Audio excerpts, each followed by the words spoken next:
Cool and welcome, brother. Yeah. Ro3lay, Rich, thanks for coming Peace, on. brother. Man, thank you for having me. It's an honor. Ooh, it's an honor for me. Ooh, I'm excited, man. So please, as I like to start off, let's have this piece. I have an instrumental for you. For sure.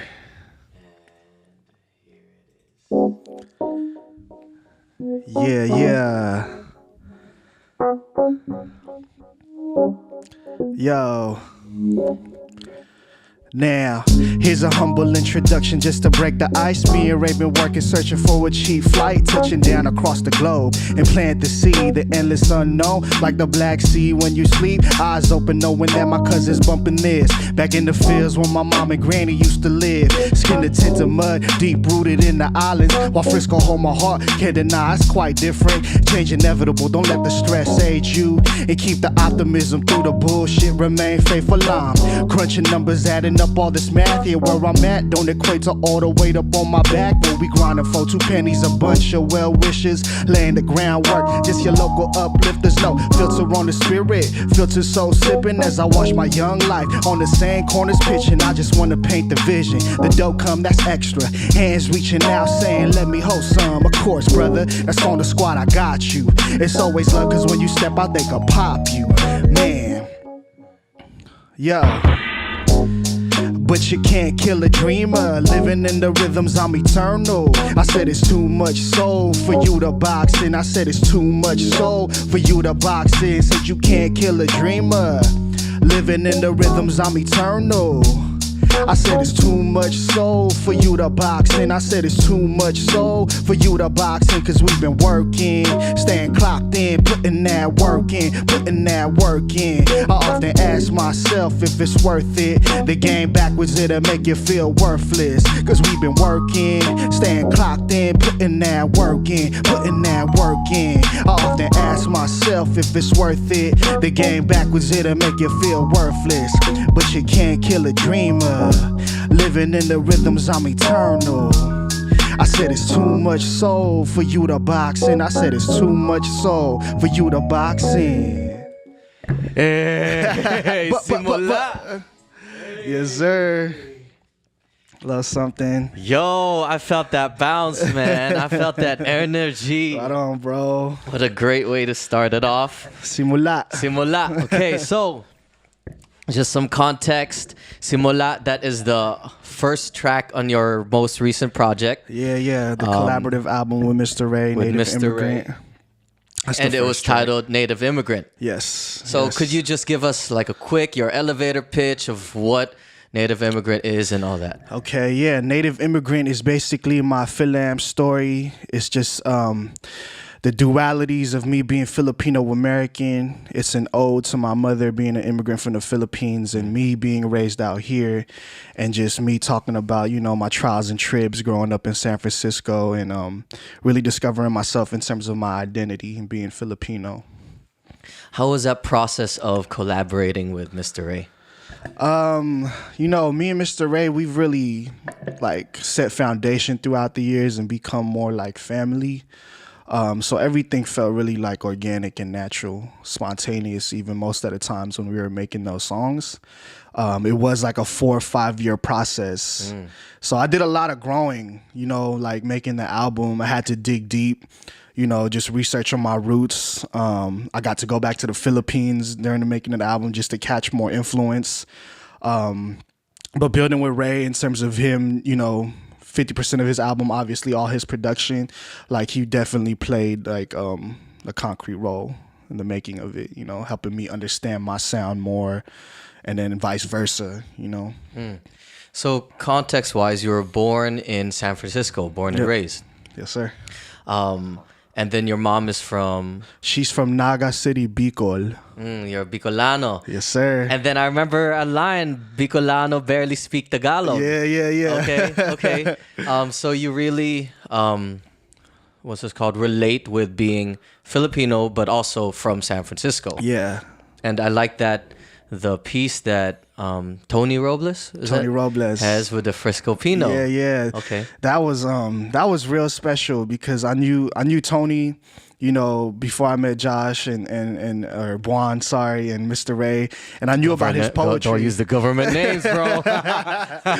Yeah, I knew about his work, you know, him being a poet laureate and just recognizing his work, because I took poetry for the people at City College, and he was one of the names that dropped on me. And I just knew about his work, his legacy, you know, in terms of his family with iHotel, and just to have him bless us was like real honor, you know, because he's like a legend to me, you know.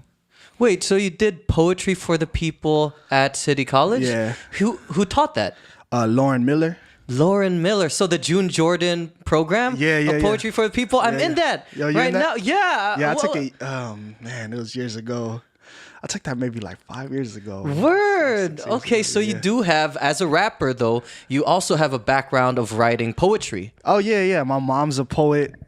She planted the poetry seed, you know, as when I was younger, buying me books like, you know, Dr. Seuss, Shel Silverstein. Was like the basics when you're a kid. And then as I got older, I got into more civil rights poets, you know, June Jordan, Maya Angelou, all that kind of stuff. Nikki Giovanni are some of my favorites. So you actually grew up in a very like creative household? My mom was always writing, and a lot of her brothers were like musicians. My brother is a musician too. He plays in the church. He plays guitar and piano and everything. So there was a lot of music going on in my house growing up. Would you read your mama's poems? I would. You know, there's a couple poems she would let me read, and then she said, I'll give you the stack when I pass away. It's kind of like, I don't know, a parting gift, but I was like, oh man, I need that right now. So she won't let you read the others yet? She'll give me like a piece here and there, and then like, this is for later, like she'll save it. So I don't know exactly what her plan is, but I know she has a lot of gems because she's got like a lot of notebooks of like a lot of personal poetry. So. And so when did she immigrate here? When she was young, or when she My mom came here, what we call the brain drain era. So like the early 80s. She first came here in Florida, and some rich millionaire like married her, and she came here just to get a green card. You know, but he wasn't like a sick old man trying to, like, you know, he needed a companion, and my mom was like a caregiver type thing. And I remember one of her first experiences, she got a job at a diner in Florida, and they called her Monkey. And she ran to the back of the diner and started crying. Yeah, she said that was like the early 80s, so settling in Florida. And then shortly after that, she came to San Francisco, and I guess the old man passed away or something, and she settled in the Soma district, 6th Street. And then is San that where Francisco. she met your pops? Yeah. And then that's when Ro3lay. Yeah, 89. I was born in 89. 89, right on that cusp. Yeah.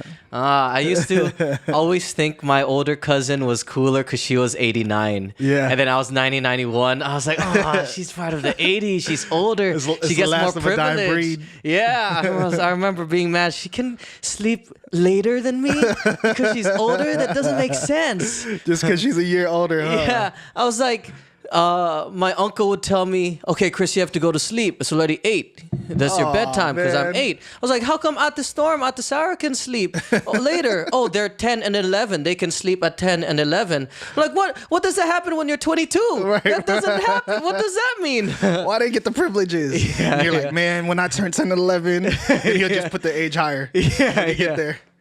Cool.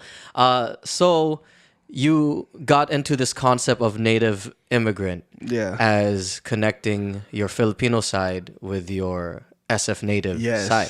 Yeah. How did you come? Could you give me like the progression of getting that idea, that concept for the album? Yeah, so I always wanted to do like an album that, you know, obviously spoke about my story, me being Filipino. When we first started the project, I didn't really know how to channel that. I think the title came to me in like a spontaneous moment, just a burst of ideas. When I pitched it to Ray, he was kind of like, I don't know what that means, but let's just keep working and we'll get there, you know, because it wasn't always like a solid like, okay, this is what the album is.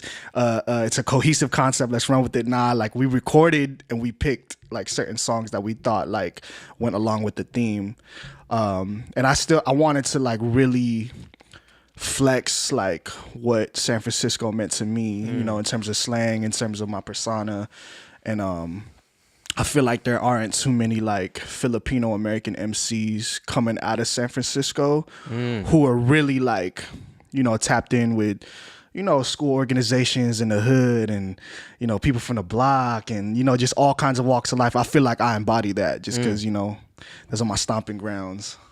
Yeah, I'm trying to think of like the folks who were even born in San Francisco. Yeah. Was Juan born in San Fran? Juan, I believe, was born in San Fran. Yeah, I believe so. Sorry if I got it wrong, brother. Shout out. We'll correct. Yeah. But how did you get into actually writing and rapping? From, you said there was musical home, but what was that point where you actually got into like, yo, I want to rap more? I think it was just experimenting. If you talk to any of my middle school teachers, I was always like scribing poetry, like just little lines here and there. And then I started in the lunchroom battles, battling with people after school during lunch. I would cut school to go to different high school to battle people. Really? Yeah. What high school did you go to? I went to Mission. Yeah. And then they would have like rap battles? Yeah, so there, it's an ill story because I went to Mission and I had a couple friends and some family members that went to Galileo. And they would have an after school program in Galileo. It was like a hip hop program, and I would just go there. I don't even know how I heard about it, but I would go there, and I wouldn't be an attendee of Galileo, but I would still go there because my homies were there. And I think I just wanted to be close to somebody that like was teaching about the culture and be around kids my age that were like involved with hip hop. So that's kind of like my first beginnings of it. I had a computer at like 12, 13 and started recording on Cool Edit Pro and just experimenting on my own and really writing, really diving deep into the culture. And yeah, that's like some of my early roots in terms of getting to know it. How was the experience of writing for poetry for the people, since that's a different style of It is poetry, a different right? style. I think it brought in like how I viewed writing. Because of course you would study the classics, and then they would give you different exercises. I think there's an exercise where you gotta like write a poem and say it in front of everybody in the beginning of the class or after class before you leave or something, and that kind of like forced me to kind of share more. From there I graduated to going on to open mics, and then from open mics obviously performing and creating different bodies of work. So actually, before going as Ro3lay, you actually went as Patience. Yeah. Right? Yeah. How did you, like, was that your first, like, stage name and all that? Yeah, it was. I premiered as Patience, the Virtuous. I dropped the album when I was 20 called Chariot to the Sun. That was like my first wave. I started doing shows with like, I think my first big show was like a show with Equipto.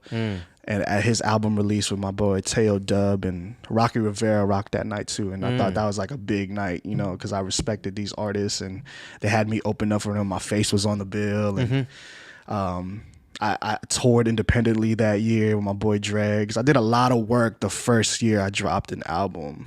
When you're young, it's like, yeah, I'm going to make it in rapping. I'm going to make billions and do this. But that's not really like, how the game rolls sometimes. When you dropped it, I was wondering actually, how come I couldn't find any online? Yeah, so I kept it in the vault. It's online. It's just locked because I'm going through like a different like branding. Yeah. I'm trying to work out my marketing strategies. Got some things brewing for the next year. But there's a couple hard copies floating around somewhere. Those are like I need to find underground those, gems. Man. I might have one in if my trunk. If anyone has, come on, let me listen to those. But how come the name change? I think what went with Ro3lay? I was just going through some internal changes, different circumstances, evolution of self. I just was like, shedding just like my old stuff. I used to have really long hair. I cut my hair, did a name change, and, felt like I was elevating further. Patience was, that was always like a reminder for me, I feel like, telling myself as I was younger. I had a fast teenhood. I grew up very fast. What do you mean? Just facing certain struggles in life, getting locked up and getting in trouble. And, I feel like a lot of that name kind of has certain attachment in terms of that era of my life. I read that you also told me that you got into graph before. Yeah. I used to be a I used to really get down with graffiti. You know, I still dabble here and there. Graffiti's like its own community. You know, it's given me a lot. You know, so I dabble a lot in terms of the elements, I guess, with hip hop. Do you still also just draw on the daily? Here and or there, anything? yeah. I got a couple canvases at home that need dusting off, a couple acrylic paints in the cuts. Yeah, I still paint here and there. I still have a lot of friends who are deep within the art community, you know. I feel like hip hop and art is like hand in hand almost for me, you know. How come though? Where did the name Ro3lay come from? So Ro3lay is basically my government name. It's Richard Olayvar, and I replaced the E with the 3 on some graffiti means. That's like, you know, when you put a number in your name, some people put Dregs 1. I put the 3 for the Trinity. You know? Are you religious? I'm not religious. My mom is super religious though. I feel like a lot of Filipino families, my mom is super religious. My mom is a born again Christian. Shout out my mom. She's gonna hear this and be like, ah. Hey, it's the same with my mama. Yeah. My mama prays for me all the time, and I feel that is some sort of protection. I'll be straight up. It is like, even if I don't fully believe in like the traditional institution and the established religion, or I have my own criticisms of it, Right. there's still something about it where she prays every night. Of course. That's that reminds me of like the song Bill Withers called Grandma's Hands. Yeah, my mom always she does this weird tradition late at night when she's praying. She has all her kids' photos and she lays hands on them and says their Bible verses. And I feel you, because like, yeah, that's definitely an energy I bring with me, you know. My mom's protection for sure. That's why sometimes when I post podcasts, I have to be like, sorry, mama, don't listen to this one. But it was dope when she listened to one. Yeah. I was like, I was telling her about Kim Davalos, and then telling some of her stories, and my mom was like, yeah, I know, I listened to it. I was like, oh shit, you listened to it? Okay, that's dope. Thanks, mama. All right. It's validating too, you know. When the elders like kind of appreciate what you're. My mom would be like, "Oh, I've seen your video. I don't understand the lyrics, but it sounds good."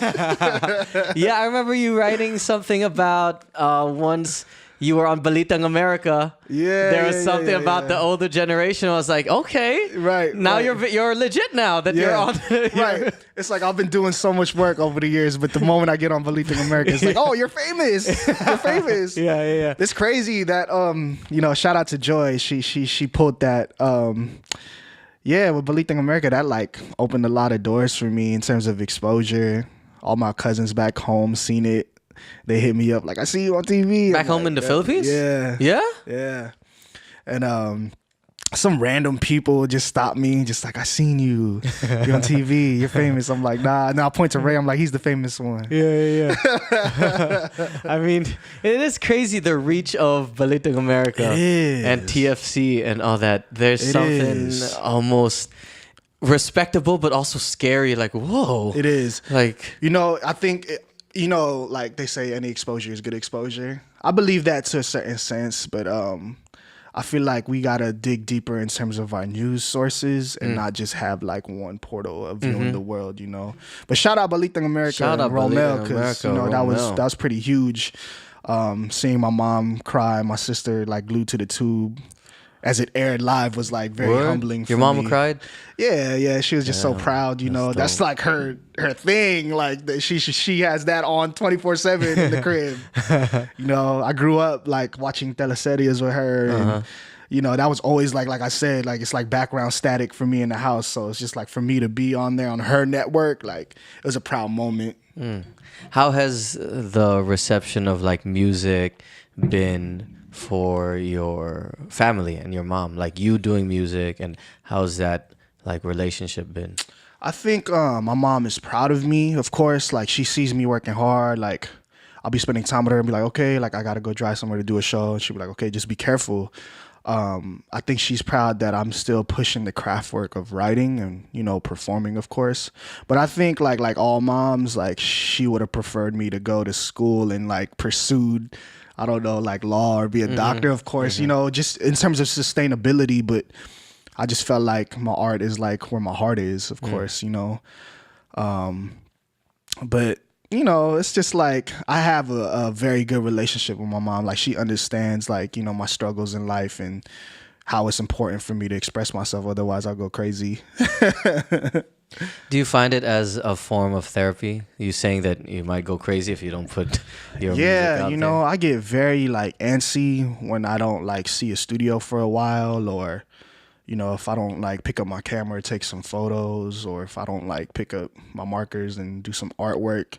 Like I use my mediums, of course. Of course, it's like therapy, It's just like my form of healthcare in a sense, because I've been doing it for so long. It's like my body is like attached to the rhythm of creating, So I try to surround myself around other creatives, of course, and kind of, share that energy and make sure that we all keeping it lit in terms of just like, creating. I feel you. There's something about, I don't really know why, but there's something about writing things down and putting context into like life. Right. Because I try to journal every night. I don't always, but if I don't journal for a good 4 days or something, it seems like life just goes funky. Like things happen in a weird way. I don't know if it's just me like manifesting it because I'm just not right, but then it feels odd. But if I do get to put things down on paper, whether it's positive or negative, like this was dope or this was bad, Right. it kind of clears it up and life goes smoothly. Yeah. So, and it's just this act of writing. Yeah. It's good to release, it's healthy. Like, I feel like the spirit needs that. I feel like, me being an MC, it's like I journal too, I look at some bars I wrote 3-4 years ago. And I surprised myself like, wow, that's how I really felt. That's like completely not how I feel now. But you can see like your evolution if you write enough, if you journal, if you document your life enough. Be careful though, it could get crazy. Bro, I have some raps from like 2012 I hope will never see the light of day. Oh, me like, too, man. There's some bad, like too. hella misogynistic and fake player type things. I got the girls type shit where I totally did not, but I was like, this is so bad. I was like, it's kind of crazy, but it is a flashback to you at that moment. Right, like right. who you are, what kind of person you were. You need those. Those are learning curves for yourself, Yeah. Understanding your stance on certain things. I have those player raps too, but it's like, can I really be saying that when I've been with my girl for like over 6 years? Like, Damn, that's not son. like really realistic, And for those that know me, it's like I feel like some of my real homies be like, bro, that's not how you live. So why you say that, So for sure, man. It is. Do you view this as something that you want to do like forever, like music? Professionally, it's a question that rises a lot lately. I've always done music for the pure satisfaction of creating, and of course connecting with folks and connecting with the larger community. I never had like an intention to make millions and like, get a major record deal. But in these past recent years, it's like, of course, I've done my homework, like how to get to that point. I feel like it's important to have knowledge of from a business standpoint, so I can sustain myself as an artist. Being independent, it takes a lot of work. I know a lot of rappers, good and bad, and from all different walks of life, and they go through all different kinds of struggles. You can make money off of music. It's just like how you get there, But I'm realistic. It's like I still want to get my degree. I want to finish school and like, not put my eggs all in one basket, What is your process of making music? Do you just sit down every day? Do you what is the creative process? What does it look like for you? It's changed throughout the years. I used to have like a studio on Geary, and I shared it with some good friends from this crew called the Gas Mask Colony. It's like with Dregs, Telly, and Relicon, those guys, Graham. And we used to have a studio, and I used to be in there for hours, just lock myself and just like not trip off time. Lately, it's just like I'll get a beat, say from Mister REY, he'll email it to me. I'll vibe out to it, write to it on my own, and then we'll meet up and maybe record it, put it down like that. But I like to take my time lately, really let a beat sit with me. And if it speaks to me, how do I speak to it, Yeah. I heard from Mr. REY that y'all actually have a lot of unreleased shit. Like that's like in the vault. Like Yeah. You know, Ray's got a lot of music, period, from all different kinds of artists. I'm sure he has in his vault. He's got enough to put 1 million albums out, I bet. But yeah, like I said, building Native Immigrant, that was like a 4 or 5 year process. So I'm sure he has albums worth. Do you plan on releasing them? Do you think you'll just keep it as a vault like that? If I get to listen to him, yo, Ray, email me. Nah, yeah. I mean, hopefully, like, if the timing is right, you know, if the feeling is right, yeah, you know, it's just gotta like flow organically. I feel like nothing should be forced. And I feel like when the Native came out, I feel like that was like the perfect timing for it. You know, a lot of the things we speak on the album, the current climate of affairs going on in this country, and just the current climate of affairs going on in the fields. Like, I think it was perfect timing. So for us to put out music, I feel like it has to be like special kind of tone, I think. Sounds very intentional when you're the way that you're speaking. Excuse me, about releasing music. Yeah. Like that. Like you have a purpose, you have like a vision, like, and a reason to why you put this specific project out. Right.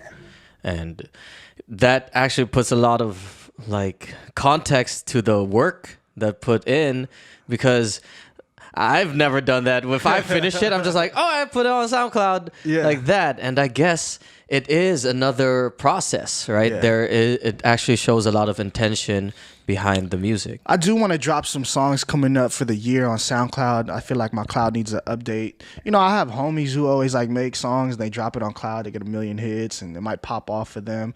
I have songs like that too. I just feel like on a deeper note, if you're writing about your life, of course you want to take your time on it. You know, I got homies who make club bangers or just slaps too, and I like that kind of music too. I just think it's a different feel, you know. So since we're talking about Native Immigrant, let's go back to it, right? Simula, right? I liked how you were saying that you got cousins bumping it in the fields, right? And then they're your inspiration in a lot of this to make music and all that, right? And then you say, though, like, I often ask myself if it's worth it. Do you do that sometimes? Like, what is it? Is it the struggle of being an artist that... Oh, yeah, you know, it's like, I think... Not that I need validation, but it's definitely hard being accepted coming up as a Filipino MC, especially in San Francisco. In the Bay Area as a whole, it's very like crabs in a bucket. Really? You know? I feel like it's a lot of people like, I don't want to say like fake supporting, but it's like a lot of like, oh, yes, man, in your face, but nobody really like messes with each other or builds like that in a sense. Are you talking about like music industry of the Bay Area? I'm talking about the scene. It's very like elitist and it's very like popular, right? So everybody's like, you know, like in life in general too, it's like very dog eat dog. It's aggressive. You got to be really aggressive about your business, about your hustle, being independent from the Bay Area. That's how I was taught. You know, I listened to like a lot of independent rappers who came out the trunk, like E40 and like, you know, all our pioneers taught you like being independent, you got to be about your hustle. So in terms of the Bay Area, it's definitely hard. Like, what I've learned is like, you got to leave the region and travel somewhere else and push music somewhere else so you can represent home. You know, it's kind of crazy in that sense, but, I've been blessed, you know, to know a lot of great artists and be able to do music with a lot of great artists, and I feel like I'm part of that like San Francisco community, you know, and I get to represent that because it's a hard feat, man. Where do you get the inspiration or energy to continue, like even in the face of that struggle? Man, just community, people thriving, people organizing. You know, I feel the pulse of the people is very live right now. But just being around creatives, you know what I mean? Being around my boy Juan, being around Mister REY, being around KuyaChris, you know, like we all rightfully give each other a platform, you know, to do our thing. And I feel like if we just push hard enough, it's like, of course, game gonna recognize game. You know what I appreciate actually? What's crazy is I was re-listening to a podcast I had with Joe Magsaysay, right? My guy. Graphic designer extraordinaire. And actually, the day that we recorded that was the day that we met down here in it's not the one right next to Lingnam. Remember that? what? Toppings. Yeah, toppings, right? And then that's when you were rolling out the plan for the Native Immigrant release. And it's beautiful to see, to reflect on that day right. and then see the progression, right? Yeah. To see the work that was planned out, the steps that you went through, right? And then where you're at now, right? It does show the power of planning, the intention, and all that. But what I remember vividly from that day was you having the intention specifically to put out the project so that you represent, in a way, of course, for SF Philippines, but also for other people to envision themselves doing the same thing, right? To be able to think, yo, I can do that too, right? And I was like, okay, that's cool. And then actually, when Native Immigrant came out, I was like, damn, I can do that too. You know, like that feeling was really there, and I appreciate that. Yeah, man, I'm glad you soaked that. I'm glad you were there to witness that. You know, a lot of key players in making the album, you know, like Seth and my homegirl Joy, Mister REY, Shane, who shot the Kiss the Sky video. They all played key parts in the making of the album, organizing the album release, you know, so my vision could come to fruition, because I feel like in terms of the album, it really took the community to get behind it. You know, I feel like that's what the overall feel was at the album release at the iHotel. You know, we had the youth group Johanna come through. They killed it. You know, my boy Figo's really representing right now, and my sister Ruby Ibarra came to bless us too. So it was just a beautiful night. You know, my mom came through and surprised me. I know, yo. That was a surprise? Yeah, she rarely comes to any of my shows, so just to have her there was beautiful. You know? Yo, that was dope. She was rocking it up on the little where it was raised area. Yeah. She was rocking. It was dope to see, you know. But yeah, man, like I said, it's been a group effort so far, and just been so blessed to be working with like the dopest individuals out here, you know. It is like you kind of catch the wave, and it's almost empowering just to be around, and just to see things moving, and like, okay, kind of keeps you on your toes. It does, you know, because if Seth is giving 110%, it's like I gotta match that, you know. Otherwise, I feel like I'm failing them, you know. Yeah. I definitely gotta match their hustle, man. And I feel like sometimes it really gets channeled, you know, with the whole Kapwa thing, and we trying to really create that vibe, that tribe, you know. So it works out, man. So when you talk about being a Native Immigrant, where did you like start relating with your Filipino side? Because you said the Native, the immigrant intertwined in one. Right? Yeah. You know, I've always growing up obviously in a Filipino household, it's like influences everywhere, right? So my mom always spoke to me in Tagalog. She would always feed me Filipino food. And those kind of things sounds very like basic, but I realized not a lot of families, or very few families, even have that, you know, where they get spoken to in their native tongue or eat the food from the country. But with the album, I want to say maybe like making the album, maybe 3 years into it, I was like, bro, like I was talking to my boy Nomi. He gave me this book. It's a red book. The Filipino Revolution. It's a red PSR? cover. PSR, Philippine Society and Revolution. Yes. So like he gave me that, and that completely blew my mind. And I was like, I gotta go to the Philippines. Like I can't finish this album if I don't go to the Philippines, you know? Like I gotta go see the people. I gotta like soak game from my uncles who I haven't seen in 20 years. I gotta see all my cousins. I gotta go out there, you know, and plant seeds. So I feel like it really came together, and my understanding of being of immigrant roots like really came out during that time. The album itself is probably like, it's like journaling, right? So like a couple years from down the road, like, yo, that was like when I kind of like really discovered myself, you know, and came into a new about my identity.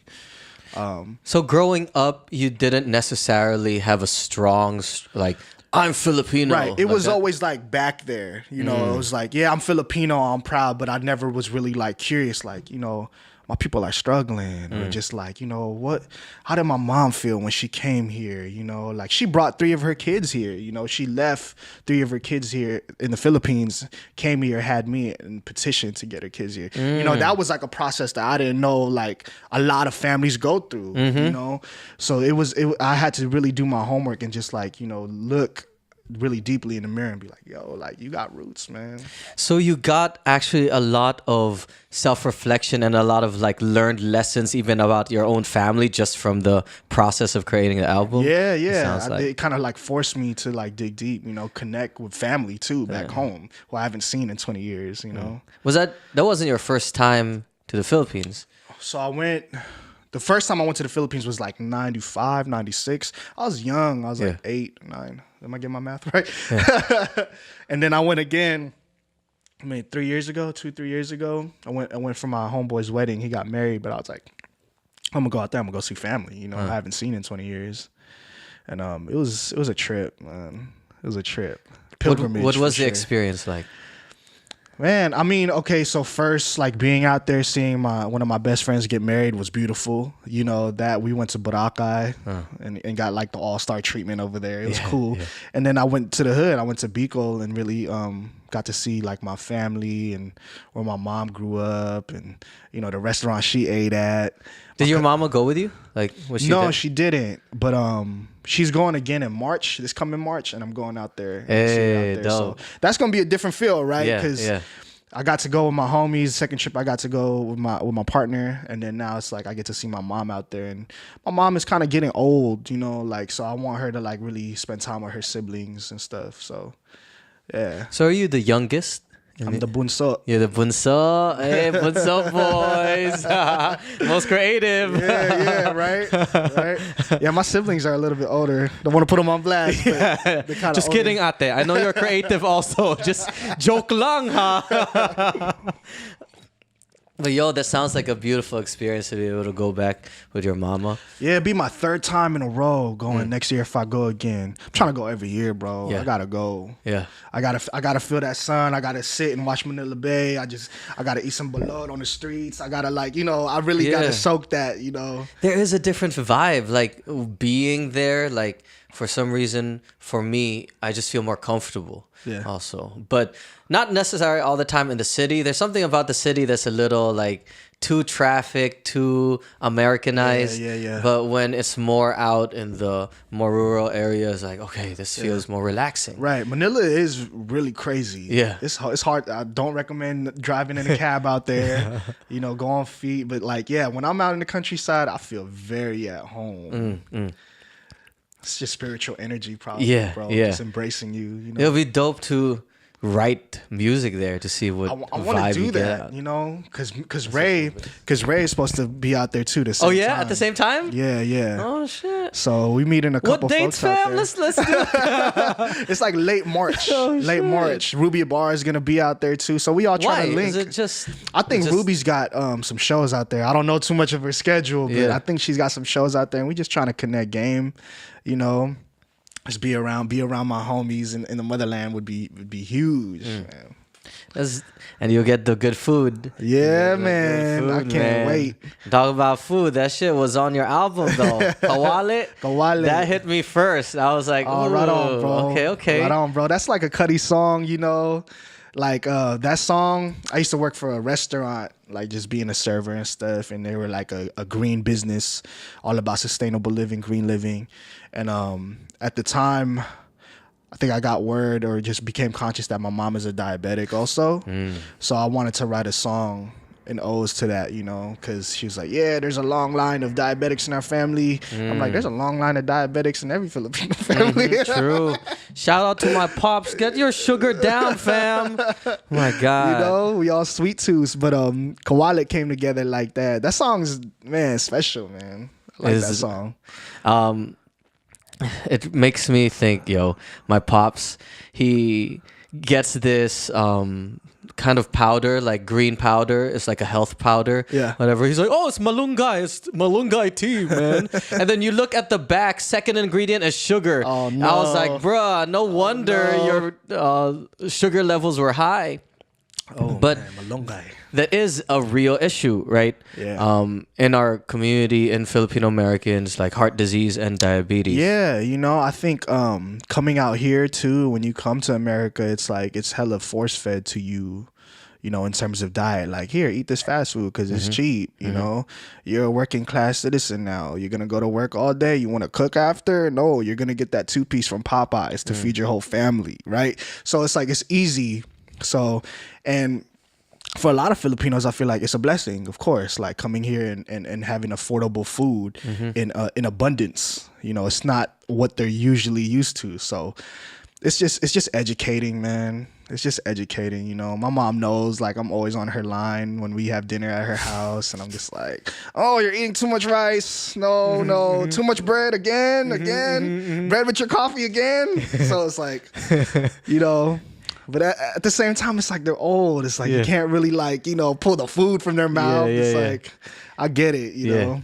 Have you seen some changes in her food and like her choices after you? Yeah. My mom would be curious. She'd be like, "What's an alkaline diet?" or something. I'm like, "Where you read that?" She's like, "I saw it on Facebook." I'm like, "Get off Facebook," But nah, like I'll definitely try to game her, like give her some teas, like eat this salad for this purpose, like just different like techniques. And I feel like you got to pitch it to them in a sense of just like, don't force them, but just like educate them on like why it's good for you.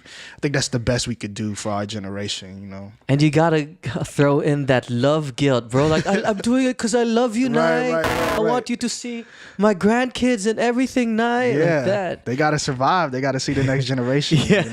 My mom was actually very like against, like, stop talking about sugar, my God. Like that. But over time, I've noticed like she's been changing it up. That's like good. Not getting the desserts or like the really sweet stuff. She's been doing more smoothies. They get frustrated when you're like on their line so much. They're like, might as well, I'll just change so you stop annoying me like that. But it's important. I think it is important for us, and that's why I did appreciate it, because it's a fun song, right? But it's very actually important. It's a big ass issue in the Filipino community that we really have to talk about. Man. Like, but lechon kawali is fucking good, right? It's like I try to paint like how I saw my mom in the kitchen too. What I say, I've been eating out the same kawali.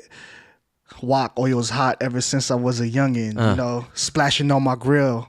It's like, I remember some of my fondest memories is like my mom frying on a kawali.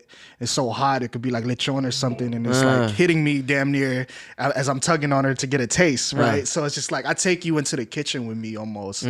So it's dope, man. I'm glad you appreciate that, because that's very like, it's heartfelt, That's interesting. Actually, when you're saying that right now, it almost sounds like you took a little bit of that poetry for the people, talk about senses and paint the picture scene type of approach and putting it into your rap. Because sometimes also a lot of raps can be a lot telly, right? It's very like talking about issues, this and that, and doing the more macro analysis of worlds, right? And then you forget sometimes to go into the micro of painting the scene. And doing that with talking about the splattering of the oil really like brings you in. And I was just, when I listened, I was like thinking of the food. You damn near can smell it, right? It's like relatable, because it's like, it's a shared narrative, amongst everybody. We all know what like fried tuyo smells like in the morning with some garlic rice, that's a very like distinct odor that you can remember. So I'm just glad like some people appreciate that, bro. It is the rice though. I think there are overconsumption of the rice. That's the one that gets us. Oh man. Like my sister is actually doing the whole keto diet, right? And then got all hype, right? But then she be eating up like Filipino food because she can do like the lechon and stuff. And that's all protein. It doesn't have the carbs, right? So like, hey, that shit's smart. And then she texted over images of liempo last night to my mom and me. I was like, oh my God, this fucking looks so good. I was just sitting here at home like, oh, there's nothing in the fridge. I called it Ong Pin to order. I was like, can I have a crispy pata? So funny. I just gone out to get that, and it was good, man, bro. Shout out Ong Pin. Shout out Ong Pin, bro, with the two big racks of crispy pata for $15, bro. Not bad. Heart attack on the plate. Ooh, I ain't gonna play that Kawali song after, because it's gonna make me feel bad. But make me feel guilty. That's what it's supposed to do. Oh, but in that song, actually, was that an Eddie Murphy sample? Was that The one where it's like, Oh, in the beginning? yeah, what food do you It's, like? What is that? That's from his movie Coming to America. Yeah, yeah, where he's all dressed up. Yeah, so when before he's about to get married to the princess, it's like a set marriage, and she's like, whatever you like, basically, because she's trying to cater to the princess needs. And Eddie Murphy's like, I know what you like, or you know what I like, but I want to know what you like. And she's just like, whatever you like, you know. So we thought that was fitting. It was supposed to be funny. There was an original sample that was supposed to go at the end. I forget, it was like about a hunger strike. I forget what was sampled, but we cut it out, Ray did like a lot of chops on the album, like I said, in terms of transitions and editing stuff. How was that process of like having him do a lot of also the chops and like editing post-wise? It's difficult because, us really trying to like keep it a collaborative effort. So he would like, make a change, be like, is this cool? And then me, I would always want to revise lyrics last minute. He'd be like, bro, like, it's cool, just leave it. Or like, nah, I'm like kind of like a perfectionist at certain points. So, all in all, we just try to keep it fun with the sessions, not be too serious. But we also know how critical some of the messages are on the album, so. Yeah, I was interested in how y'all chose all your specific samples. Some of them were like, I like the Larry Itliong, like I'm a motherfucker for fighting for the rights of Filipinos in this country, right? And then the Eddie Murphy, and I know you had another one. Was that Dolores Huerta in, I think, Healing? Right, where there was like, we need black and brown unity. Oh, that was Mama Gutierrez. Oh. That's Equipto's mother from the Frisco Five. Yeah, and Davey D's actually the other sample on that song. That was from a live recording. I want to say it was Hunger Strike Day 12 in front of the Valencia police station. Those were live recordings. Yeah, I got to document that day, take some photos too. I was in tears that day. That was a very heavy day for me. Why? Because I'm very close to Queasy, my boy Ike, my homie Selassie too, like Edwin Lindo, those guys. Like, I feel like they really put their lives on the line, and the city of San Francisco failed them at that moment because they were literally like letting them die on that corner and not, ignoring their plea to fire Chief Sir. And I was just sad, man. I was distraught. I think a lot of people were there to lift them up, me being one of them as well. And that was a tough time, man. But Chief Sir is out of office. Ed Lee is still in office, and he's just, man, don't let me get into it. Get into it, fam. It's just, man, it's crazy, bro. Like, just corporate interests, the tech industry being in San Francisco, it's like there's no room for a person to, either raise a family or just have sustainable living in terms of living wages, being in a metropolitan city. I'm sure it's like that across the US, but San Francisco, being a pioneer for so many like movements, the Beatnik movement, and just so many like organizers came out of San Francisco. It's like, we're not going to be ignored forever. The people will be heard, so it's just a struggle, man. I think that goes perfectly into their song Playaz, and you say, we gotta stand for something. I gotta stand for something, right? And then how much change have you seen in the city from growing up, and then what has it been like? Because you talk about a lot of changes there too, like saying, I think you said we were fam before, right? Talking about certain people that you haven't seen in a while, but also like physical location. Was it? Could you dive into that a little bit? Yeah, we were fam before. That line is just old friends that I know have flipped or just stuck in the same ways, never progressed in life. And it's no hard feelings, but, we all got to grow accordingly to what our calling is in life. But in terms of changes in Frisco, it's like, man, everything's so different. I heard they're raising like muni prices again. They got no funding for schools yet. You got these wicked cops who are still walking away with their salaries after being let go. Like, it's very like, I don't know, man, it's corrupt. It's like, I just don't, like, a lot of my friends have moved away too because they can't afford to live in San Francisco, I could count almost like how many of my friends are left out here. And it's sad, man, because like what makes San Francisco beautiful, and I feel like why people are attracted to it is because of the people, you know. Any kind of local businesses that you see, restaurants are open, art is produced by like majority of locals. I heard something crazy though, that like a lot of the art being produced lately is like out of towners. I don't know if I believe in that. Maybe it's because I'm biased because I know so many artists that are still painting, but it's like I don't see a lot of my homies no more. You know, it's very sad, man. A lot of like local record stores that I used to go to, restaurants are shutting down because they can't keep up with these chains. You know, They do say that in the process of displacement and gentrification, that a lot, depending on the availability of housing, the first wave is actually out of town artists, and Yeah. because of their Right. their desire to be part of like this culture, and then they're almost like the first wave of making it okay for outsiders, right? They can they're like the boundary object in the way of being able to integrate, but also creating space for new people. Right. So maybe on some level, that is why there's a reason for outside artists to start being more of what you see in the area, and that leads into like the next further waves of more institutionalized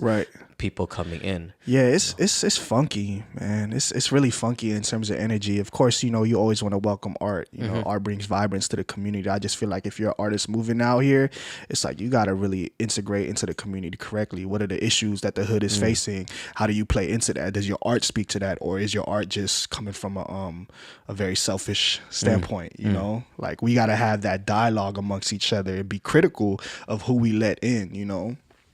What are the kind of changes that you wish to see? Because in the next song, right, you said "peace to you," right? Yeah. You're saying it gets a little bit more of the like forward.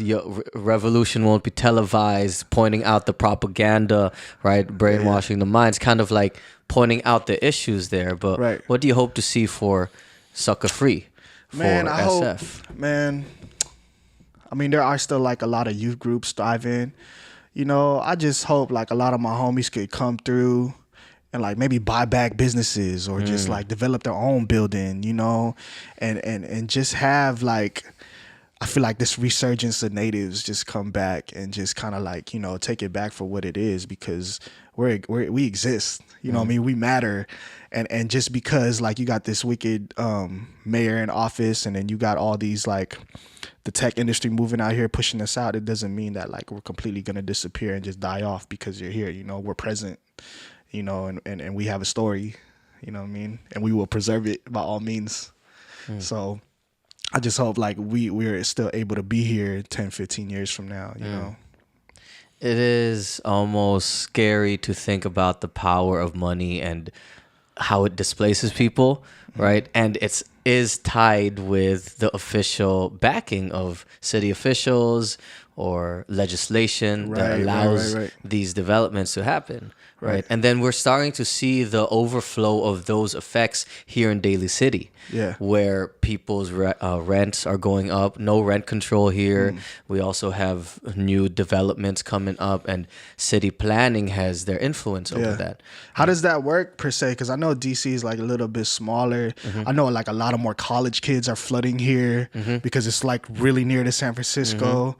How do you, man, like I don't know too much about like, you know, the housing crisis or like, you know, what's really going on. I think it's a borderland because some people have already owned their houses, like some Filipinos, right? But there's also a large working class community here that only rents, especially top of the hill. And those folks are not protected by any rent control. And so in the last 2 to 3 years, there's already been those initial pushes of development. Like their plan here in Ceremony is to do even a hotel and to market it as, oh, it's so close to SF, so close to BART, and so to have those people coming in. But you see all these developments and they're not necessarily the needs of the community. For example, like they're more of the Nordstrom Rack, they're more of these bigger conglomerates. Because we need another Nordstrom Rack. Yeah, because we need Sprouts and because we need these kind of somewhat of the purchasing price of these institutions are higher than a working class community. And then we also see it in South City, where there's the development of the Caltrain, and that's Right. a majority Latino population, Latina, Right. Latinx, and they're being displaced. Also, Right near the through- airport too, so Yeah. it's just that it just makes sense. It's like a hub. It just makes sense. So it's a lot of people have already been starting to move out to Hercules and Richmond, even from this area. And it's kind of scary because I love this spot. This is where I found my home of like, yo, Yeah, the yeah, hella yeah. Filipinos, the community is here. But then just based on trends that have already happened, it's scary to think that the possibility of displacement is very real yeah. unless something is done. But where is the also scary part is the organizational efforts here in Daly City is not as strong as it is in San Francisco. Right, There's right. not that many grassroots orgs doing work. There's not a lot of community building in the sense of activism here. So that's why I'm very scared. Real talk. I'm really worried, but I am hopeful through initiatives that are going on. Whether there's 4NC, for Northern County, people who are working on things Yeah. to kind of wake it up before things It get happens. before it 'cause, happens. Yeah. You know, that's a realistic trauma we can really well undergo. You know, like I know, like a lot of my generation, my friends, like we're going through that. You know, a lot of the conversation lately is like, I miss how old San Francisco was. You know, I miss home too. And it's like that's a real trauma that we're gonna like hold forever. You know, because we witnessed that firsthand. You know, so it's sad, bro. It's really sad, man. In light of that sadness, I like your track Healing, right? It's all about healing. We just need a little healing, right? And you talk about brown and black unity Yeah. there. Where do you find your personal sense of like healing and Obviously music. Any kind of medium I pick up, you know, I'm pretty nifty with a brush and a spray can. yeah? I Yeah. got a canvas here. I need to, I've been Yeah, also yeah. thinking of having like a community canvas where people can add stuff as they come as guests. She just has So- something right here, and I then know, we could all thinking- sign it yeah, when we yeah, come yeah. through. Yeah. You know, I picked up a camera a couple years back. I've been taking some photography. I want to do like a big release on that, maybe years down the line. But lately, it's just like, you know, I'm very much in my own headspace lately. So like, you know, being in nature, man, like being at the beach or going for a hike. Getting into a book, you know, just really like being able to calm my nerves lately because life is very fast paced, man. How do you balance sometimes? I know you got a lot going on. Where do you find your peace? It's funny because like you would think like, you know, music is like my release, but sometimes like it's also a second job. Yeah. know? Yep. But I think just like, man, just sticking to my guns about creating, you know, like I said, whether it's a different medium I pick up or something, just like really learning that. But doing my research lately too, you know, watching videos of just like interviews of like Nina Simone or just like all stuff, just researching lately has been really like good for me because it's like it leads me down the creative path and it helps me, you know what I mean, educate myself on what works. Yeah, on your bio, it's interesting you called up Nina Simone. You Yeah, said, yeah. as an artist, we have to reflect the times, and I've realized my privilege and the responsibility I have to use my platform as a means of raising awareness. Yeah. And then when you were being grateful on your post about being on Balitang America, you said that all your work is like an homage to the organizers and those doing work in the Yeah, city yeah. and providing services for other Yeah, folks. it's you know, because I know a lot of organizers. I know a lot of community organizations that state and city, different Filipino orgs as well. I've got to do a couple shows with a couple orgs throughout the years. I was never like a full-on organizer. I would never call myself an activist because I know there's a real activist in the field who get their hands dirty every day. You know, I've always supported people's movements to get active or to get quote-unquote woke. I really don't like that term. No, that's the dirty term Yeah, for it's a dirty 2017. term, man. It's a dirty term. But you know, I think recognizing issues, it's like if you see something wrong, you know, it's like it's very hard to turn a blind eye to it, especially lately, you know. So it's just like not quote unquote being woke per se. It's just seeing something wrong that's going on in front of you and calling it out even, you know. That's where, man, a lot of the inspiration comes from too with the music, you know, like speaking on that within the music, but not being like too preachy. So you don't consider yourself an activist? I don't think so, bro. Huh. I don't think so. Like, to me, like an activist is like, you know, really like active, man. Just like in the field 24/7. Not 24/7 because we all gotta live. Yeah. But you know what I mean? I guess there's different layers to it too, though. There's definitely different layers because people be like, Rich is an activist and all this.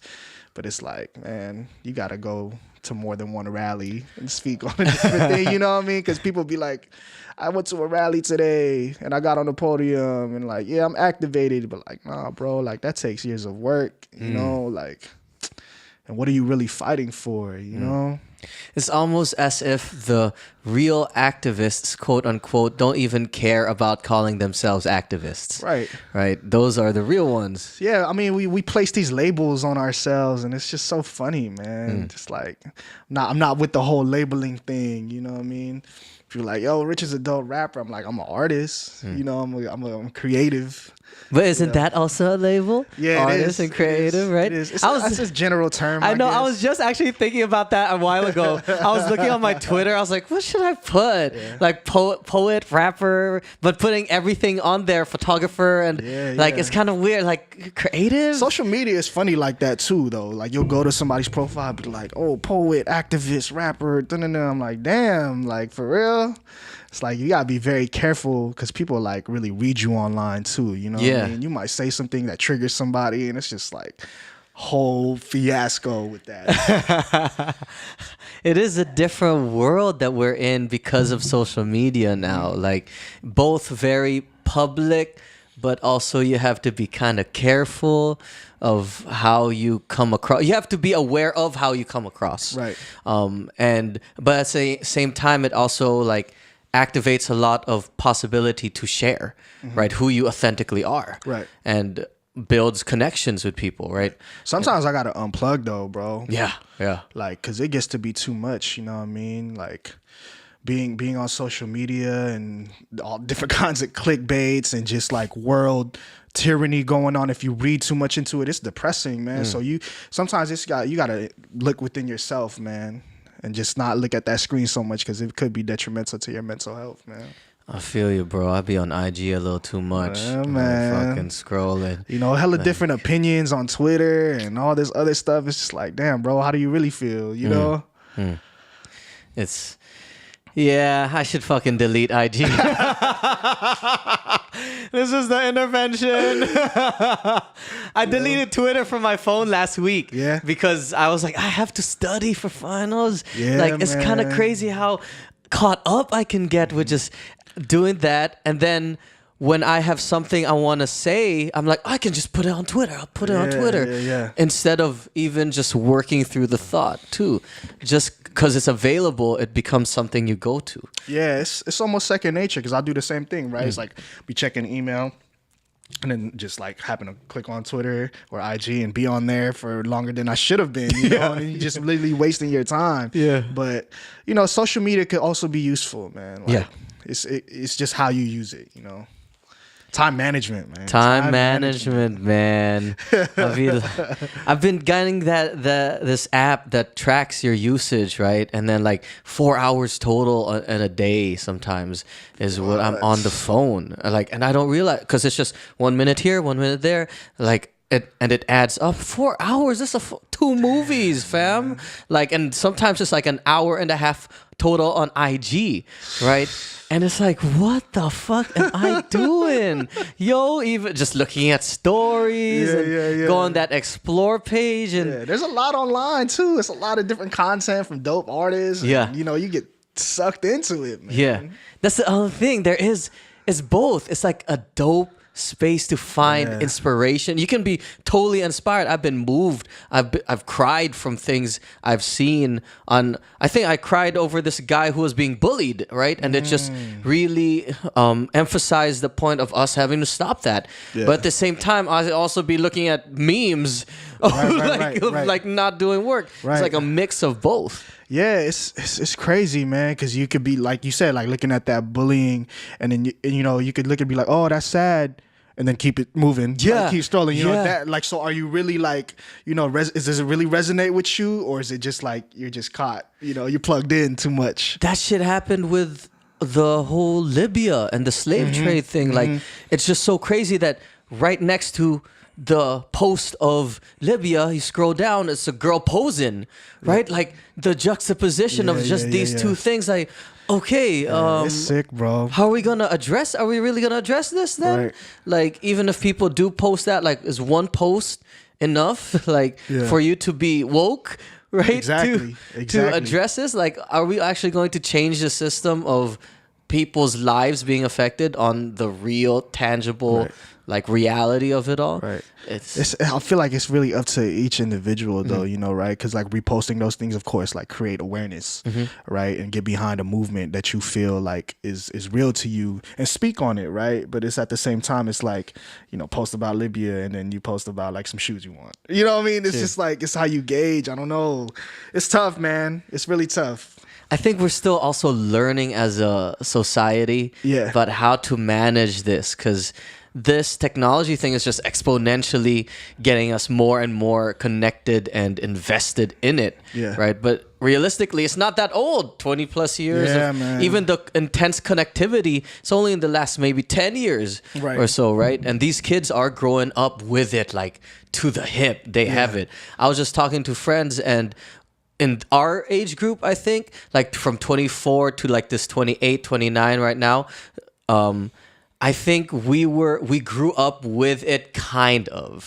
Like, we had like the sidekick, we had the we had kind AOL of dial-up. Yeah. That's when when you have that, when you had that. You're that's the generation, right? I'm on the phone. Yeah, please. And then you have to wait until the picture loads layer by layer, right? But then some of the kids now, they're just connected to the point of their FaceTiming each other, just staying on it. It's a third limb for them. Yeah. For sure. And some people are just so connected. So I actually don't really know where it's going to go in that sense, but I already see a difference in behavior with those who are younger than me, like who are 18, You see parents, when 19. their kids are crying, it's like the baby's crying, they'll give them the phone and they'll start crying. I don't think that's when it's scary. That's not good. It's like, I can't speak on it because I'm not a parent. I don't know how to raise a kid. So, but I see it and it's just like, yo, that's ill, man. That's ill. That's what, I feel you. I can't tell them not to do that. But I'm like, oh, that's not good, fam. Like, that they're just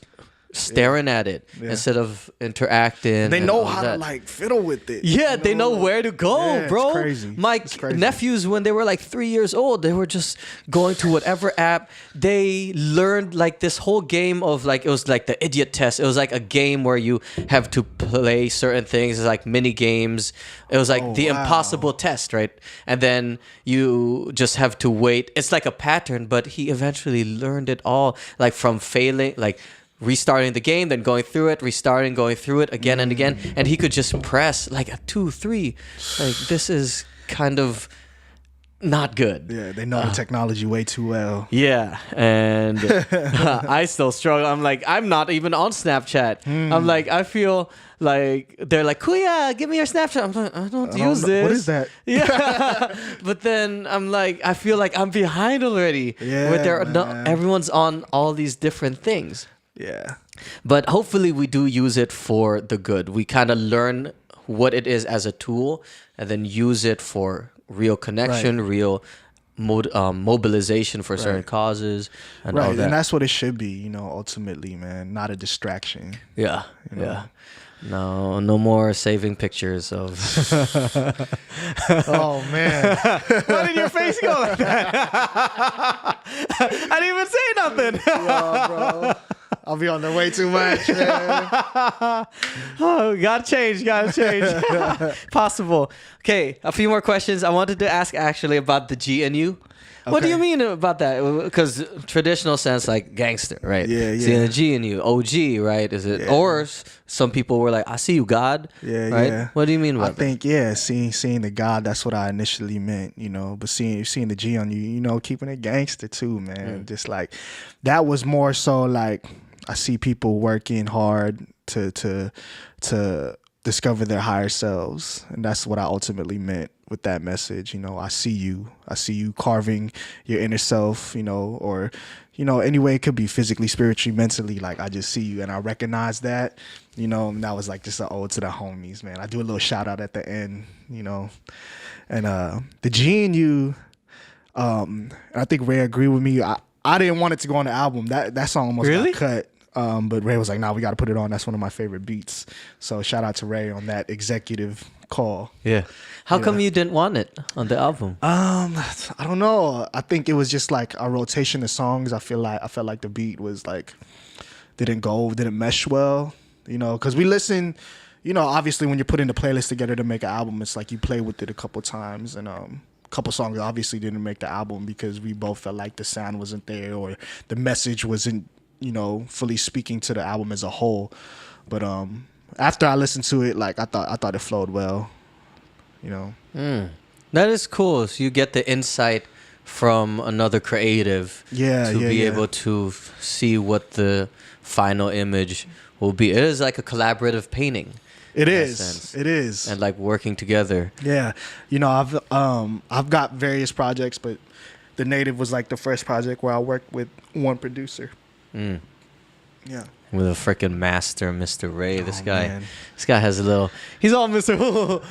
His face is all. But then he has strings. He's Yeah. working projects Oh, going yeah. on, and he's like, He's the Jay Dilla. yeah, Frisco, man. That's He how I the always Rilla. call him, you know?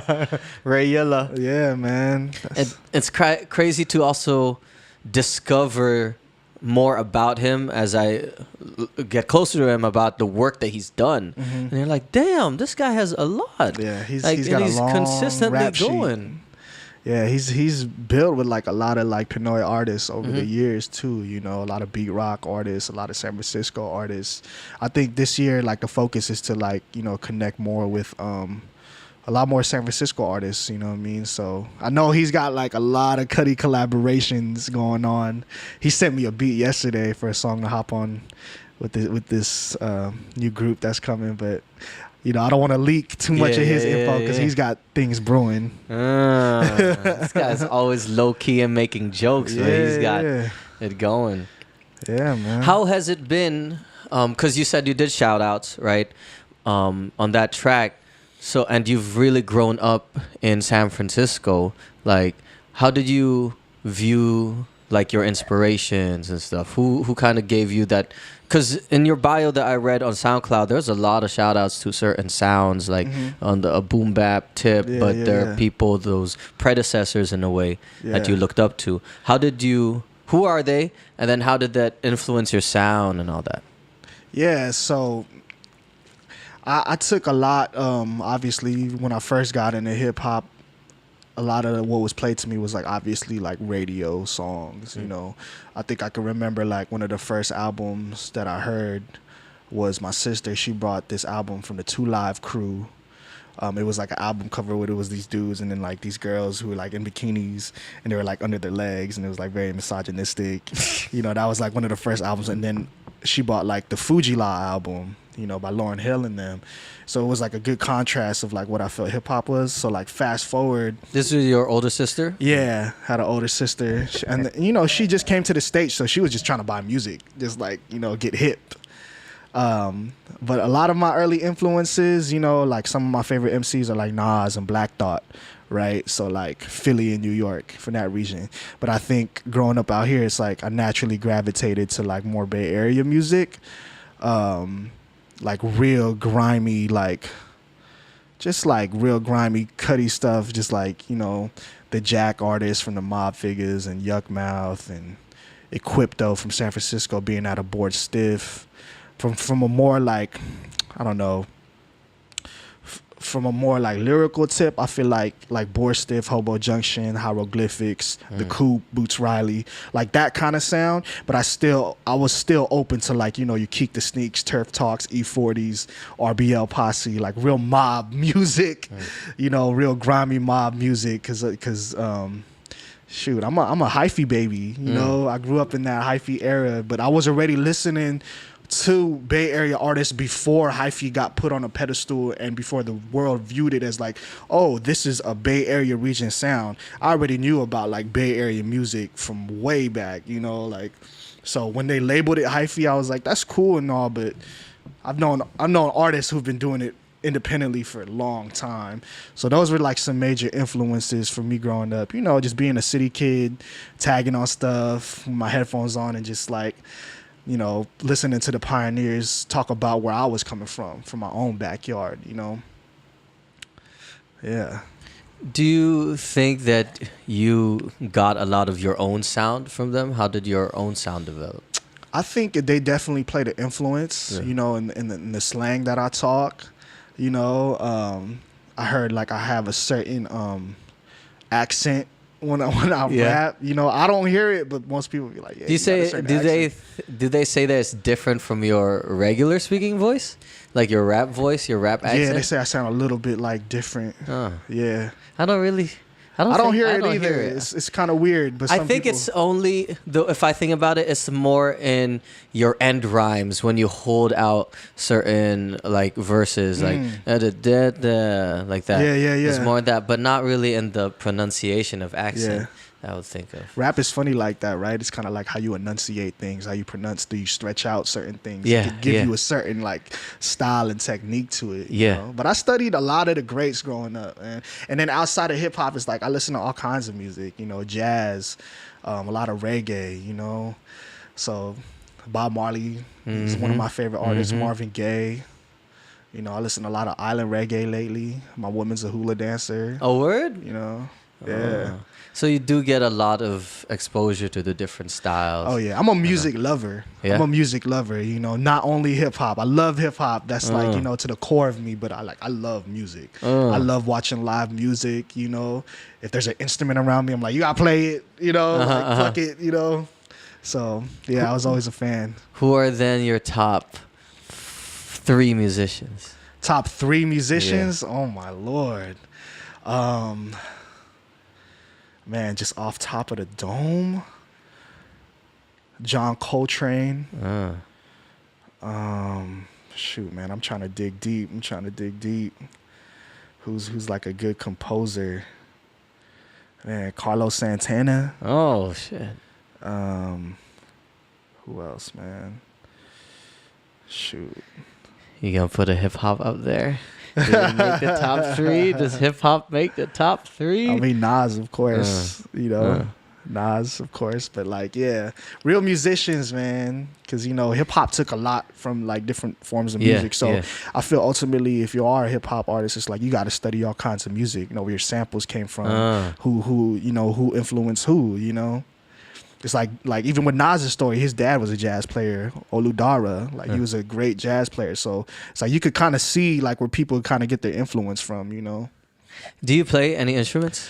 I dabble with like the piano, but I'm like not all that at all. Even though I took piano in high school, I didn't sustain anything. But, I plan on getting back into the piano this coming year. Yeah. Try to set up at home and kind of get like the lab going over there. Yeah. Maybe make some beats or something. I wish I listened to Mama and continued the piano lessons, man. It would have been so helpful. It's so ill when I see like, the youth, like it would be like 7 or 8 years old and they just so ill on an instrument. I'm like, oh my God, you got a bright future. Before we get into, I want to do a freestyle session. Okay. I feel the vibe is right. But can you tell me a little bit about what you look for in good hip hop music? How do you listen to music? How do you consume it? Like how does your brain work in that way of listening to this music? A while ago you were talking about lyricism, this mob feel, like all that. How do you analyze music? Man, lately I've been trying to like be more open You know, when I was younger, I would be really like hip hop police about it. Like, I don't listen to no radio music and Little Uzi Who and, you know, all this like stuff I used to not feel. But like, as I'm getting older, like I look at the generations, I look at the youth and why they gravitate to somebody like 21 Savage or Future and why they like this kind of music, you know? So I've become more open, I want to say. But in terms of like what I bump in my car, like lately it's a good mix of stuff, you know? So I've been listening to like a lot of Big Crit or Saber Pivot from Chicago. Chicago has like a very good booming music scene right now. I love what Chicago is doing right now. So it's like No Name, McJenkins, Saber. You know, it's like a lot of these young artists are really killing it. But like lyricism is always like very important to me, obviously, if you're talking about something. And then like beats, you know, production wise, it's like coming from the West Coast, it's like drums gotta bang, you know? Drums gotta bang, most definitely. But yeah, man, like I said, I listen to all kinds of stuff, bro. I could go on for days. Hey. Like, you know, my Spotify playlist is just like so random. Word. It's kind of crazy how you can learn so much about people through their music, what they listen to, right? But also learn about different types of music that, yo, I met this one person, I looked through their playlist of R&B, like this new R&B, like I didn't know half of the folks there, but they were killing it with millions of views already. Yeah, like, what is going on? For like, sure. This is crazy to see so much beautiful music out there. Yeah, it's so much. Yeah. It's so much. There's a lot. And it's cool to be like within that world of like, all right, let's do this shit. Let's Right. make. And so in that, with that in snap. mind, we're gonna throw on some beats. We got first one is Dre Who, and snap. it's Fields. We got Ro3lay, KuyaChris. Immigrant. You want me to just kick it? Just kick it, bruh. Can I kick it like Tribe? Coming from the 4 and 5 where we get live, ain't no thing riding dirty. You ain't heard me, dirty like Harry. The situation to get hairy, never offbeat. Rolling discreet up in the streets, duck and dodge you like a ninja. Still middle finger to the rollers, high rolling. Man, I be slightly high still, trying to divide the fake from love. Who am I, who are us? From a different tribe, but we high side. You don't know, get your third eye poked. Catch the furly ghost. Rest in peace, Mac Dre and the J.A. Your whole squad'll get slayed with no delay, coming like an avalanche. Better had a pope who on speed dial. Another dead body rolling down the river now. Then I played off with a smile. On this microphone, now you can't have it. It's attached like a third limb. I'm a savage. Coming through, man, I got to get my green cabbage. And how I manage, you know, still trying to find balance. Life is wicked. These wicked cops are shooting. But me, I just stay heavily rooted. And I'm never ever zooted. Yeah. Never zooted, I just want to keep pursuing music as a master craft. I just want to get after that. I'm always gonna be music making like Aftermath. I just want to pass my class, though I don't study. I'm gonna fail, I'm gonna get a BG. I just want to go into the pail, take a shower with some cash. I just want to get another smack on that, but I won't say ass cause that is rude, misogynistic too. But I'm trying to change my ways, stop saving pictures on Instagram for days. Shit, I'm confessing my ways. Ro3lay. Confessing your ways. I came through like Mayday, Melee, ready for war. Of course, the yelling encore. I got my 40 frigid from the liquor store. Who be drinking? Shoulder tapping since we was young. From the Bay Area, we known to get dumb, get smart. All I need is one blunt to spark. Anytime during the moon after dark. High side and riding silly. Situation critical, it ain't funny. Never ever do I look bummy. D-boy ballin' like gotta, I don't know where I was going, but you know I keep the freestyle flowing. My hair used to be long until I cut it. Why these youngsters ain't even got no budgets for the program? Be the man, accumulate about 1,000 grand if I say so. You moving slow-mo, life ain't no sequel. Still trying to balance the good and evil within myself. What's mental health? Are you asking yourself when you wake up? Still chilling in the cuts. Kept the rhyme smoking like cigarette butts. Yo, this is us. Hey, Ro3lay on the Dre Who beat. We gonna do. Let's have one more. Let's do one more. Well, let's do another. The next one is gonna be a producer from Daly City. Okay. Just having fun with it. Hey, I feel the vibe. Whenever it's a freestyle, it just shifts it. Like I just love the vibe of creation, like creatives and all. Ooh. Oh, I Damn, think this one has like a this? mellow. The drums, if I remember right, kicks pretty like. Let's see where it goes. Native Immigrant. Shout out Mister REY. Ro3lay in the Master building. Puppet. Hey. Ooh. Yeah. Yeah. Kapwa. Ha. Never ever caught up in the middle. Split a riddle, get split in half. Another bloodbath when I came through with the ill rap.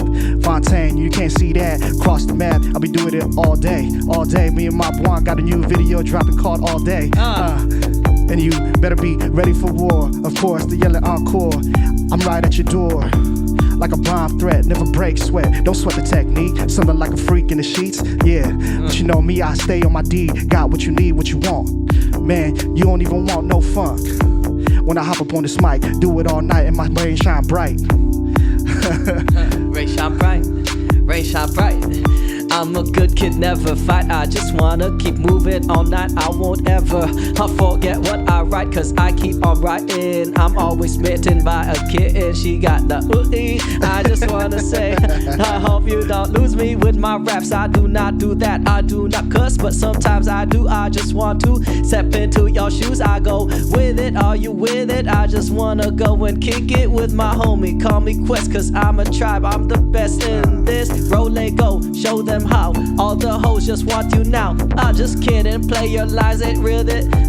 Let's go. Yo, stay on my toes, keep it moving, I'm ghost. Making wild moves in the power left coast. Coming from the bottom, gotta reach the top. One life to live, only give 'em one shot. Trust I'ma shine, never break under pressure. Feel my brainstorm high, shift the weather. Lightning strikes on late night heists. Watch me touch down and I snatch that mic. Straight from your hands, putting me to sleep. This for my soldiers deep in the streets. Gotta wake 'em up like a siren coming close. Outbound, main, top, bottom when we toast. Got bottom when we toast. You know me on any corner I post. Ducking eyes to po-po.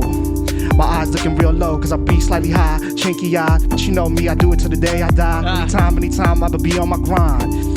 What is time? It's a concept. Hey, killed it. Little something, man. What's the concept? I think the drums will come back. Yeah. I have a feeling the drums. Hey, I felt that bounce you got though. Are you with it? Everybody always trying to get it. I just wanna keep on spitting. Everybody knows I'm down for women. I just wanna do it for the women I trust. I'm just doing, getting down, keep on drilling. I must just always go flowing. I just wanna keep on growing with my craft. Look at my Ro3lay with that beautiful copper hat. I bought that for 30 bills. No, $30 for real. It's hella dope. I'ma give it to you, Ro3lay. Yeah. Ro3lay, all day. Okay, for real, let's go and say. Woo. So let me do a new acapella. Okay, yes. I know something fresh that I wrote. Okay, for sure. Let's see. All right. Crash landing, they've been trying to tag the bandit. Fast swerving, I've been earning every penny. Stay invested in the culture on the same block. With the squad we post up, you get bagged up from one time if you blink once. Never slipping, pure precision like a diamond cutter. Pockets itching, handle business cause fuck a corporate ladder. Heart of a hustler that refused to be boxed in. Maneuver through the fuck shit, swim the mosh pit. Yo, I'm just a free spirit, fearless, zoning closer to my riches. Greatness ain't achieved in an instance. Nah, peep the craft work. Not where the ratchets twerk. She a soldier on the front line who blast first. Thoroughbred, radical, the rebel, keep the mic reloaded. Skywalker, fire, spark 'em all the tall pitching. Thought you thought though, being force fed like Guantanamo. With the ignorance, I can't allow those clown clothes wearing. Oh yeah, that was it. Clothes. Hey. Tell me, man. Let's dive into that piece. Tell me where you wrote, why you wrote that piece, what was going on that's around on that. That's on my boy Brycon's beat. Just some random verses I got, man. I do a lot of writing, you know what I mean? Just random stuff that I try to put together and maybe piece together for an album later. How long does it take you to write a verse? Like, what's it like? It really depends. Really, I've been trying to stretch my verses, you know, like, so like what I feel a usual song is like 16 bars, a hook, 4 to 8 bar hook, 16 bars, right, and then a 4 to 8 hook again. But I've been really trying to stretch my verses to like double that. 24 bar verses and then like an 8 bar hook, and you know, because you control the music ultimately when you write it, you know, and especially if you're building with a producer, it's like you could tell them to kind of like build on what your verse is. They might want to add another instrument here, so that's why music is so fun, man, because it's like ultimately you control what you're creating, right? But my process is like I might write a verse on my lunch break during work, or like I might catch inspiration if I'm on like a BART train or something, you know. It strikes me at different times, really.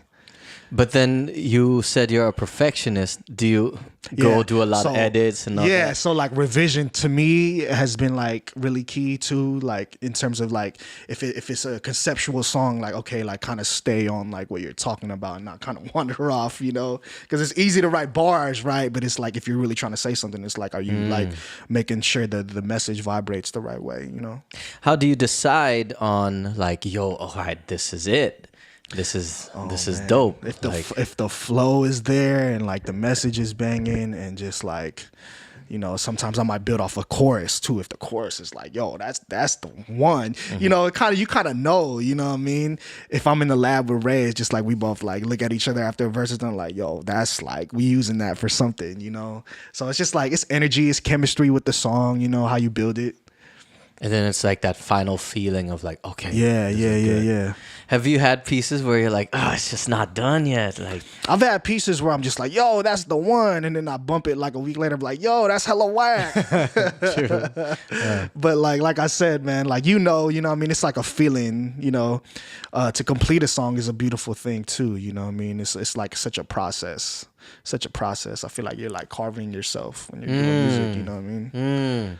It's almost like I think it was Kendrick when he go, and people be saying to speak it into existence. Yeah. It is almost both reflective journaling, but also creative manifestation of life. Yeah, man. On some level, Yeah. It's a weird duality of like even us naming ourselves, right?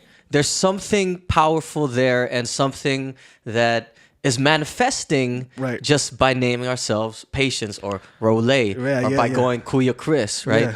There's certain connotations that are attached to it, and it is taking almost self-determination into our own hands as writers. Right.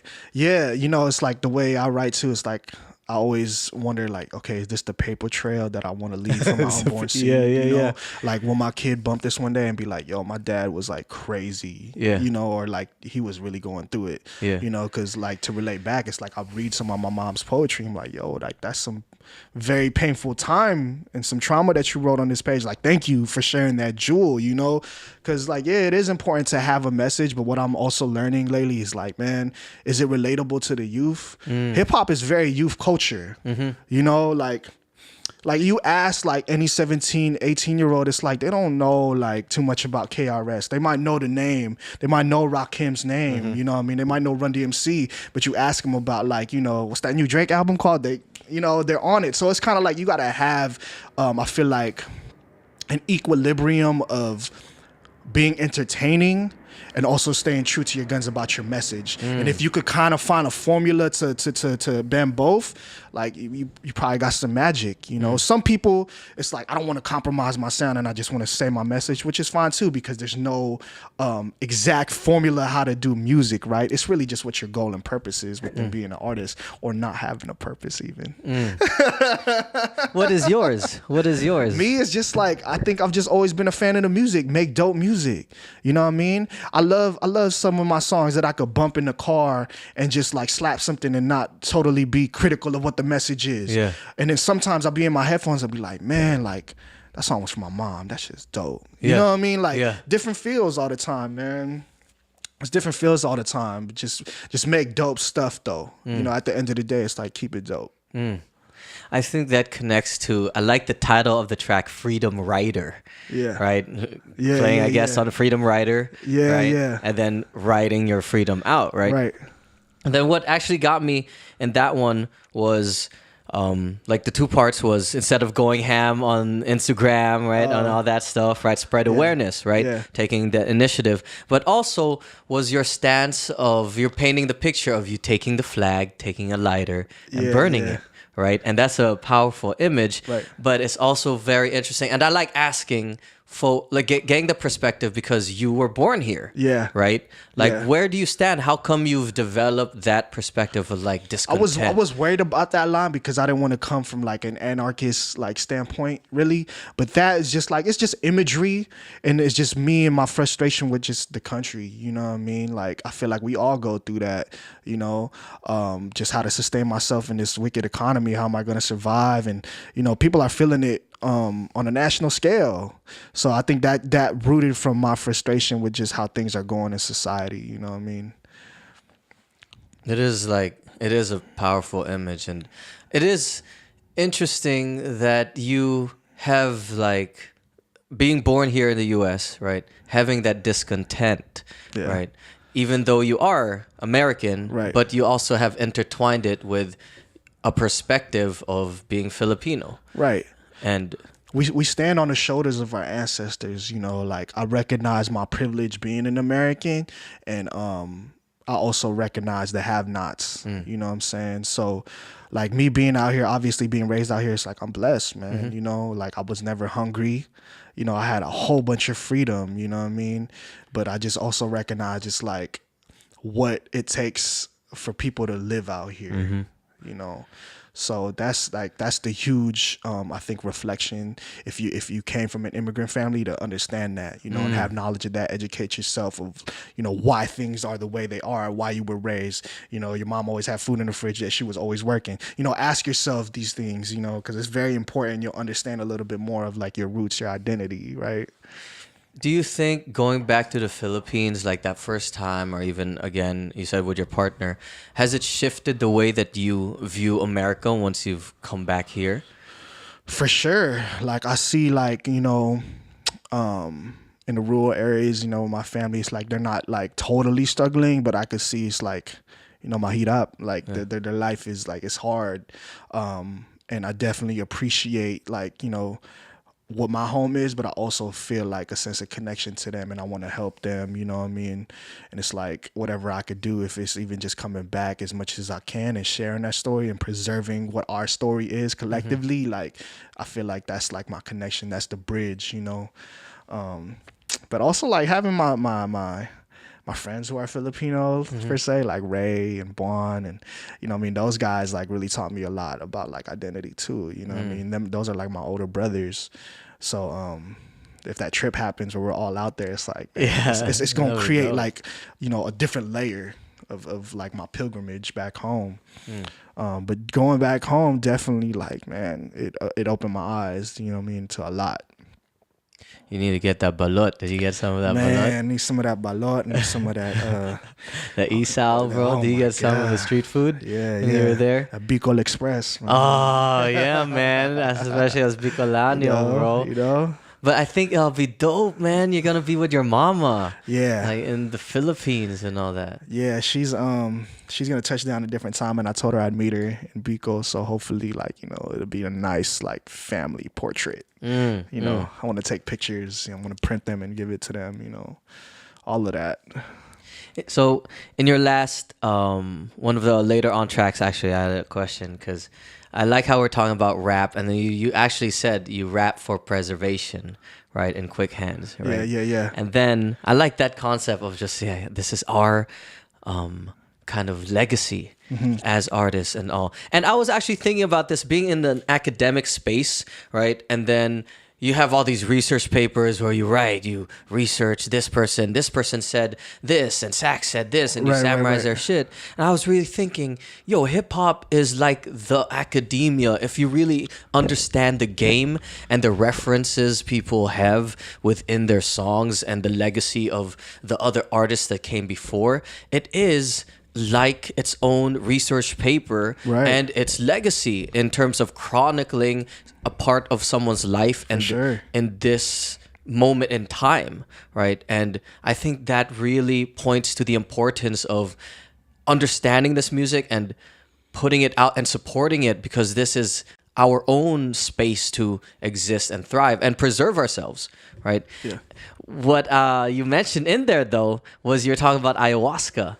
Are you? Yeah, I was like, oh, my boy here knows ayahuasca and DMT. I'm trying to think about the line. I forgot the specific one. I forgot what it Dreams is. of ayahuasca ceremonies in the Amazon to fight the demons in my mind like the octagon. What the guan lamping in my living room like Buan. The squad been shitting these atom bombs on your forehead like Bolan for Columbine.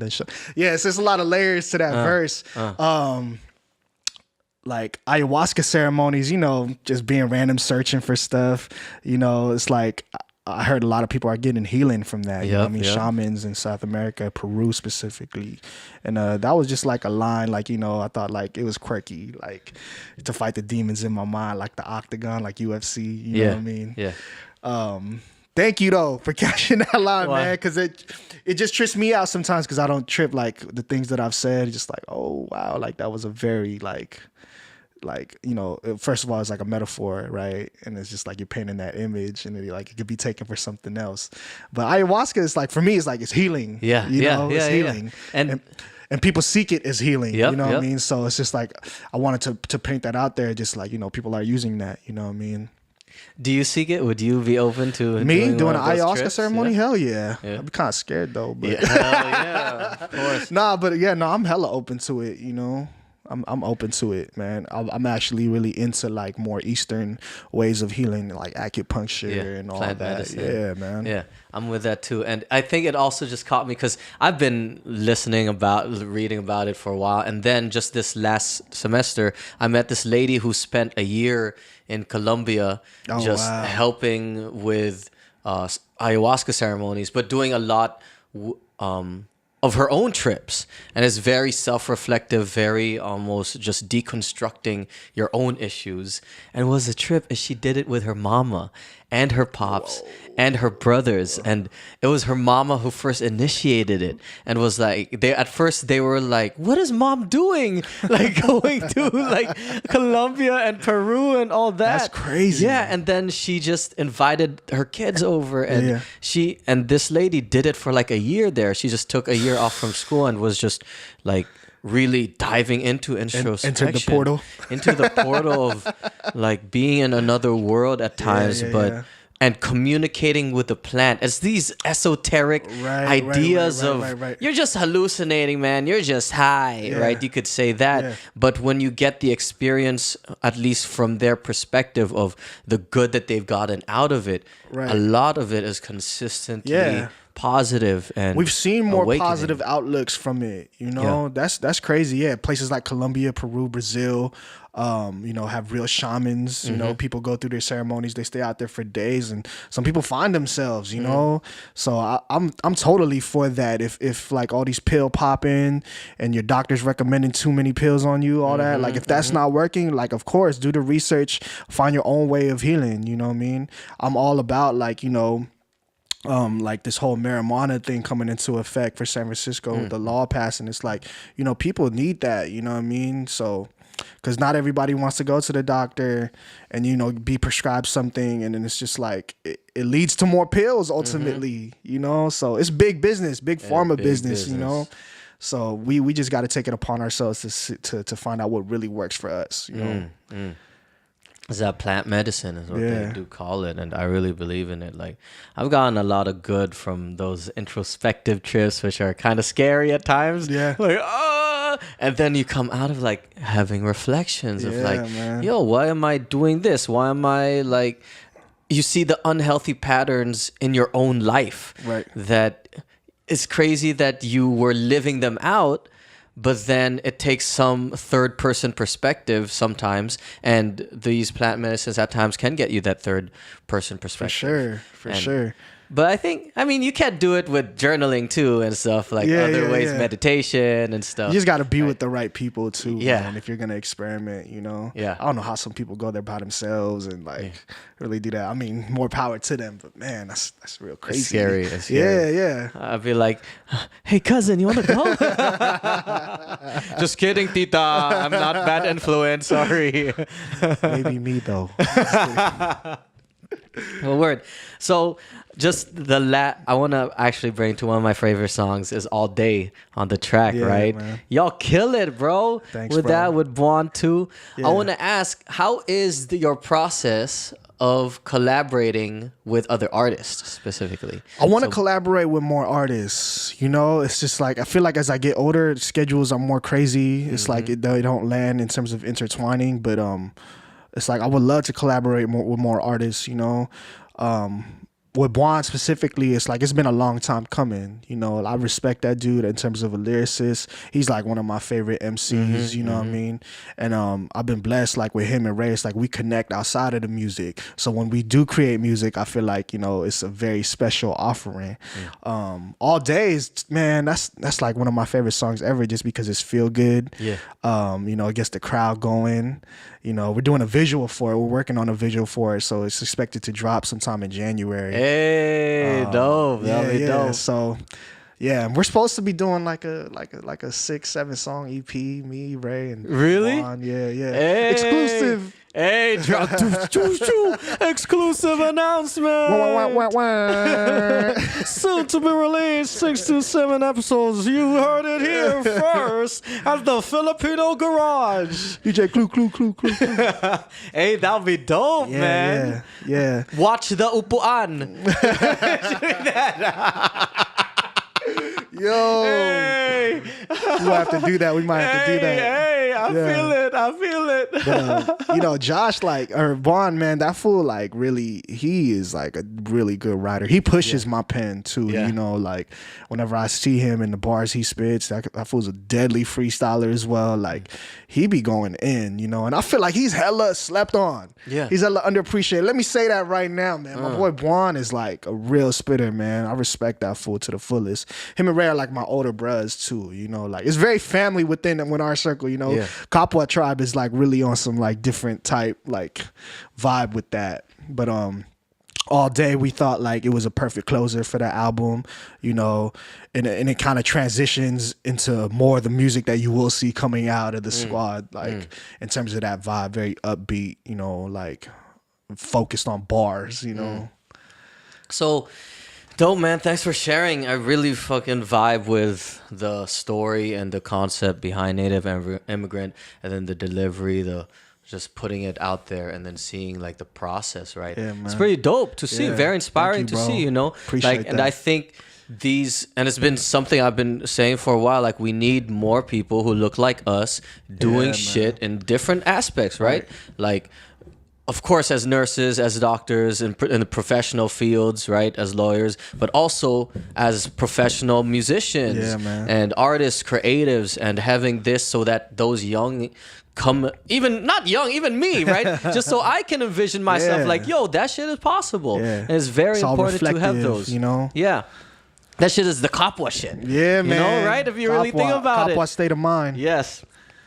So, a few questions what do you see how do you see yourself moving forward? Where do you see yourself in 5 years? Man, 5 years I'll probably be back in school trying to get my degree. But in terms of the music, even this coming year, I plan a tour, drop more visuals. I'll be dropping some more music this coming year. But, hopefully, we'll be able to sustain it. It becomes self-sustaining, of course. And hopefully we take on some youngsters who want to get on, give them a platform. I feel like with my crew, it's so important that we give the youth outlets, So I just want to build, have a stronghold in terms of community, But, man, I don't know. We'll see. I'm getting a little bit old. We're all getting a little bit old. So hopefully I'll still be around in San Francisco. you know, like still be here like with my community, and hopefully we're all thriving, because like ultimately that's like one of the priorities is to hold ground, hold the fort down, you know. But you know, keep creating, you know what I mean, using all my mediums as an outreach to people, and strengthening the, you know, the artistic community and the community at large, man. If you had to choose like two of the mediums that you are into, to like those are the only ones you can do, right? And to dive in it, which ones would you choose? Probably emceeing graffiti. MCing graffiti? Yeah. Have to let go of the camera. Yeah, I was pretty new with the camera, but it's been so fun like documenting. Yeah. What do you get Yeah. out of it? Because I see you be like. I feel like bringing it one around a day lot I'm gonna more. like really just bust out with like a coffee table book and just have like, all right, so here's an idea I have. Yeah. So I want to like do a gallery with some of my photos, and then like really write out descriptions of like, you know, of what the photos are, what they mean to me, and then have like a coffee table book release. That's just like an idea that I have. But ultimately, when I bought the camera, it's the first time I went back to the Philippines, and I wanted to just, you know, of course, document my trip. But as I've been busting it out a little bit more, it's like, yo, like I'm capturing history, like at these shows. You know, being a rapper too, it's like I get backstage and I get into certain events where some people can't go, so I'm able to document that. So obviously, it's like for preservation, right? And I think I need to print my photos more. And then share them a little bit more. But I got a lot of photos, you know. So, and I know a lot of like real film photographers, because I used to run this art collective back in the day, and we all still build kind of. So there's a lot of layers to my artistry, but like photography is also like definitely a release for me. So, but along with like MCing and graffiti, I've done it for so long. It's like I can't see myself stopping, you know, for any time soon. It's interesting to see creatives get into other fields also, and then see the process of that, what their kind of style and creativity brings out in different forms of expression. Right. And like, and you see similarities, you see differences, it's like a new skill and all that. I do. How I view graffiti on the street and what I do from a street point of view is how I look through the lens of my camera. It's very weird, like how I view photography, but it's from a graffiti standpoint how I view graffiti when I'm doing street photography. I'm very into street photography. Could you expand that a little bit? Like, so how do you view graffiti right now? Yeah. And then how does that influence the way you view photography? Man, graffiti is very like grimy and almost like jungle-like in a sense, you know. I never felt like graffiti should be showed in a gallery, because graffiti itself is not accepted socially. You know, you can still catch a felony off graffiti, yet people love graffiti on their building when it's vibrant and it's like a dope piece, not knowing that big piece had to start from that tag around the corner. So it's like an evolution, right? People like, they like the glossy, very packaged graffiti, but they don't see like a kid like climbing up a billboard to do the art. That part's not appreciated, but it's all in the same realm. You know? So how I view like my photography is just like, I want to be in like, you know, the grimy crevices, or I want to get that shot that nobody like would think I would have got, you know, and shoot people that like, because me, what I, you know, how I've taught myself is like, don't ask permission to take the shot. Just take the shot, you know? Because that's the same perspective as graffiti. You got right? to It's be like, a graffiti artist, yeah. you got to be fearless. Yeah. You know, you can't be like second guessing yourself. It's just like, it's a lot of just producing and just doing it, you know? But graffiti culture is like, I want people to know like graffiti culture is like a subculture to a subculture. So it's like, it's very different layers. I'm just one perspective from that, you know? But yeah, man. Subculture of a subculture? Yeah. Like graffiti is a subculture of hip hop. Right. It's just like very, because like not many people know the lives of a graffiti artist per se. You know what I mean? There's a very dark side to graffiti. Like in what ways? What do you mean? Oh man, I don't want to expose like graffiti culture too much and have its negative aspects, but like, man, it's very drug ridden, and it's a lot of boosting and stealing supplies to sustain your art. You know, a real graffiti artist, you know what I mean? Like, who's really out in the streets and bombing and crushing stuff and being quote unquote a vandal. You know, that's like the dark side that nobody like. Oh man, I don't like that tagging stuff. I do like this piece though that's on this wall that's commissioned and it's bright and beautiful. You know, but not knowing like the same artist might go out at night and do dirt. It's like connected. It's connected. Yeah. It's one and the same. It's one and the same.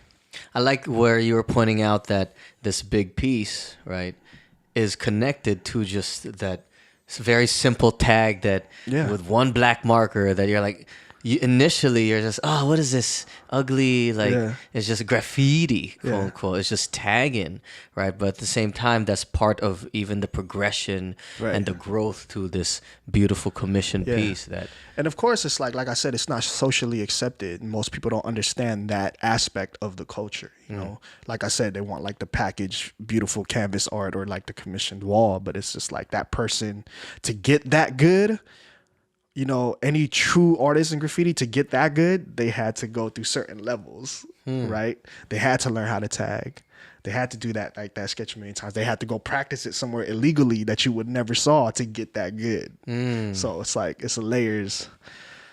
And it's crazy that, at least from an outside perspective, I've only learned a lot more of it because through talking to graph artists and realizing that there is a whole world in there of the different levels of pieces, to the bombs, to just little tags, to the lifestyle of going out and doing it. Right. It's pretty cool just to look into another world and then realize, there are major players, there are up and comers, there are ways that they communicate with one another, right?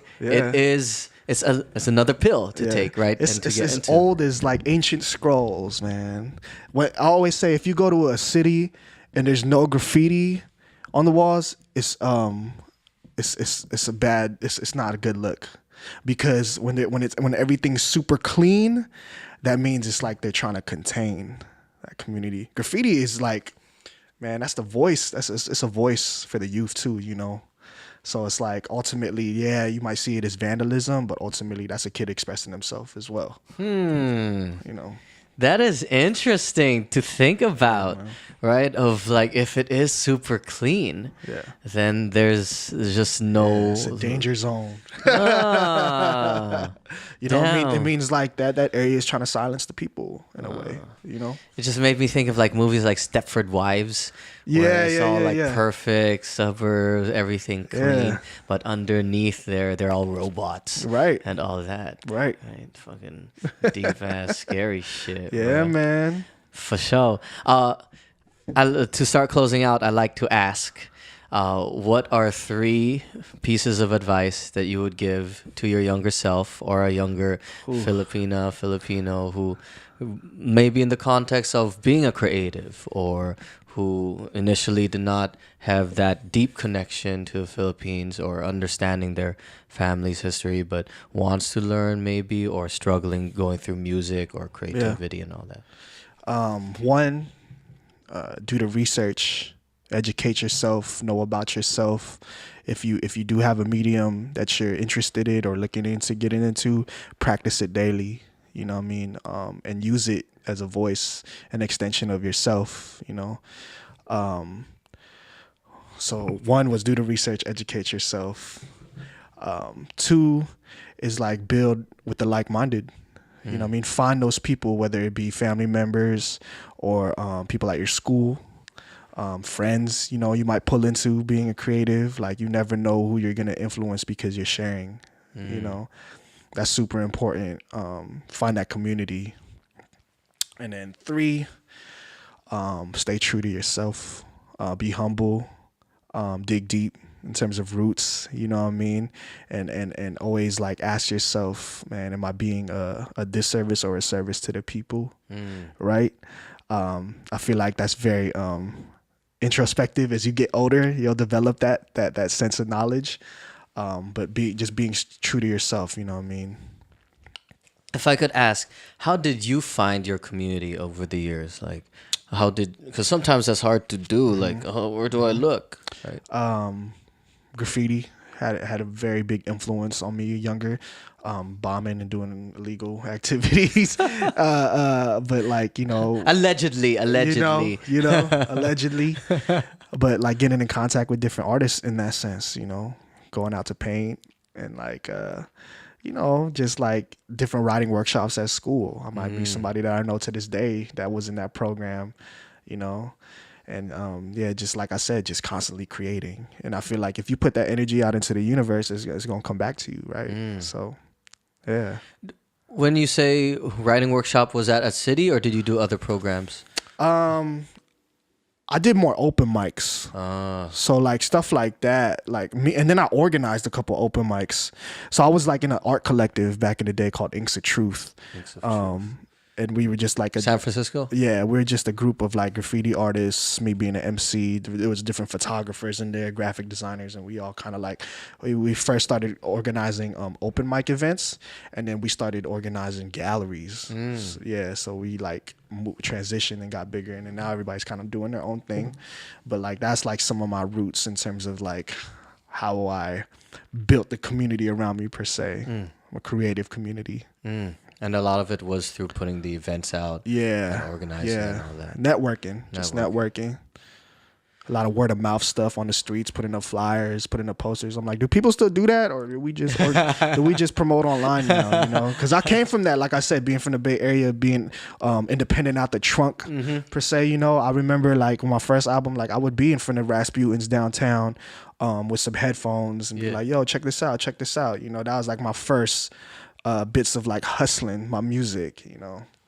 You know what I was just thinking is I think that the new billboard, the new places to put flyers is like people's IG pages are a billboard. Yeah. And to post it up is to have that relationship where they'll repost that shit. It's a grid of you. Yeah. Right? Promoting yourself. But yeah, I think there's something nice about a little card handheld. Still though, like a little handheld flyer or something, and there's still something about I'm very like old CDs school like that. Like I like to have my photographs. I like to hold it. I still buy books. I don't do the iReader. You know what I mean? I still buy vinyl to play on a vinyl player. Yeah. When I buy CDs, it's like I like looking at the album art. I like looking at the CD art. Who he gave credits to? All that. I feel like a younger generation is so used to just like downloading. And like they don't care about the album art. It's kind of crazy. Yeah. It's kind of crazy not knowing that the artist spent so much time like packaging that for you to appreciate. Yeah. So it's like a mix, right? Because we have these things that we do like, and admittedly, I do like the CD, right? But then in terms of consumption to serve the youth, in a sense, it is just SoundCloud, right? It's like a mix, like, ooh, I don't know if this is a good thing or bad, but at the same time, that SoundCloud gives you access and gives access to the artist also. On a global scale, too. On a global scale, yeah. So it's almost like we are consistently evolving also, like in terms of the technology, the resources, the tools that we have. And it forces us to question like, oh, should we still print flyers? Right. Is it more cost effective? Yeah. It's like the things we ask ourselves. Yeah, for sure. Do you want to end with another written a cappella, or do you want to freestyle, or do you want to do both, fam? I could do another written. Okay. We back from a quick little break. Yeah. Little costume break. So please kick it off with a little original for sure. Ro3lay. All right. Slaves to our own minds, born with shackles on my feet, blood of a slave in the heart of a king. Savati's Hunger Games to entertain the elite. You enter the slaughterhouse, guess who's the sheep? They'll probably raid your crib when you're knocked out of sleep, strip you from your fam and tell you fight for me. Imagine being locked and loaded, armed with heat, set to kill your own, confused of the enemy. Retrace your origins, not your grandparents before them, before these contraceptives and abortions. Mother Nature gave birth to man, I was made in God's image. image, just not the exact pigment of what his skin is. I be that brown native immigrant, blue collar worker, silent killer like an unnoticed tumor. Just what the doctor ordered, Medicaid on stage. This is therapy to illustrate this urban decay. Shit is scary to think about the kids of today, toting gats and won't hesitate to aim it at your face. Dirty pigs walking Hakalugi and Mezzali and Geraldo Rivera. I guess history always repeats. Then they ask who want beef, but the real enemy is making money overseas. Corporations, cops, conglomerate stocks, but no amount of dough can define the power of love. Hey, power of love, fam. Love is where it's at. So let's kick off some freestyles. What track was that? That was off Freedom Rider. Freedom Rider. Off the Native Immigrant album featuring Nomi, DJ Del Rocks on the cuts. Hey, Del Rocks was on it too. Yeah, man. Hey, he did the cuts for the album. Yeah. Hey. Like I said, community effort, man. Community effort, man. It is dope to see everyone there. Like you got Nomi, Power Struggle, you had Zaldi up on there, and Buon, and then Boy Rhyme Easy, Mister REY doing the beats, Del Rocks with the cuts. It's dope. Yeah. It's dope to see. Like people who are working, hella Filipinos up on this shit, right? You know, a lot of my close homies, man. I'm glad they were able to like contribute. I'm blessed, you know. Kapwa shit. Kapwa. Hey. Oh, this kind of funky. We got 3 Soul Chef tracks up on here. Dope. Can I kick it? Can I kick it? Yes, you can. Yeah. Ro3lay. Speaking from the third eye, I be slightly high, looking chinky-eyed. I be never faking the funk or looking fly. I just do my own thing. My girl want a wedding ring. I said, yo, you gotta be patient. I be on this grind and be on the daily, making these rhymes pay me. And never lazy, vision hazy. Nah, I just see through the smoke screens. Yeah, never frontin' faking the funk. I'm independent, sell it out the trunk. Fully automatics dump. I mean, lyrically, I'm on a whole different level. A rhyming rebel. About 1 million raps, I got several. You know, trying to balance the devil and the energy. It's just energy, recognize symmetry. Who we be, the old school, true school. Everybody needs to learn, I'm not a fool though. I kept it lit like a match. Coming through with the ill raps. Took it back to the art form. Since I was a seed. Got what you not, got what you need. Got the key, but I'm not DJ Khaled. I'm just another savage rapping at this. I'm rapping all around the Atlas. His girl want a wedding ring. Dog be happy cause I'm a single man and I do not have one now. I'm a little bit sad, but that's how it goes down. I don't need no wedding gown, no, not just yet. But that kinda makes my mama stressed cause she wants some grandchildren, but not just yet. I say, Lola, I'm sorry for giving you stress. I'm giving you love, I'm doing my best. I'm filling my tummy with grub, but no, not some lady, no pregnant shit yet. Cause I do not need that, but maybe I will in the future. Cause I want to get sutured back together to connect our families, make it better. I just wanna say, Ro3lay, what you got for us today? Yeah, sustain the fam, hold your ground. Richie Fontaine, I'm from the outbound, next to the beach. I do it for all my seeds, young and seeking truth. I be up in the booth, I don't gotta charge no loot at my live show. But if you buy a CD, I'll appreciate it more, so whatever. I put words together sounding clever. I be light on my toes just like a feather. You can't believe this butter, I'm too smooth. I told you, you and your crew should come see me live. I represent the 415. Control and tame the beast that be inside my chest. I left them breathless. You ain't got a question, I'll be on an ill quest. Represent the whole West, from the Bay back up to Sac. You know, I got the ill rap, got the ill spirit. I'm on a lonely land, so I gotta hold it down for all my natives. Hey. Ohlone, California. You know? It is crazy that this was all theirs. Yes, man. Now it's gone. Pay homage to your ancestors. That was Soul Chef. That was The Wonderful Life. Shout out to Soul Chef. Ooh, we got that's 2 more. beat. Oh my goodness. Let's go, Ro3lay. Oh my. What you got for us today? Oh my. No way. Oh my goodness, how should I cook this? Real chef in the kitchen. My 2 hands, they be like murder mittens. Man, listen, it's not for the smitten. I'm not for kidding, not for kid and play. Just a real rapper from the Bay. Your whole squad will get slayed with no delay.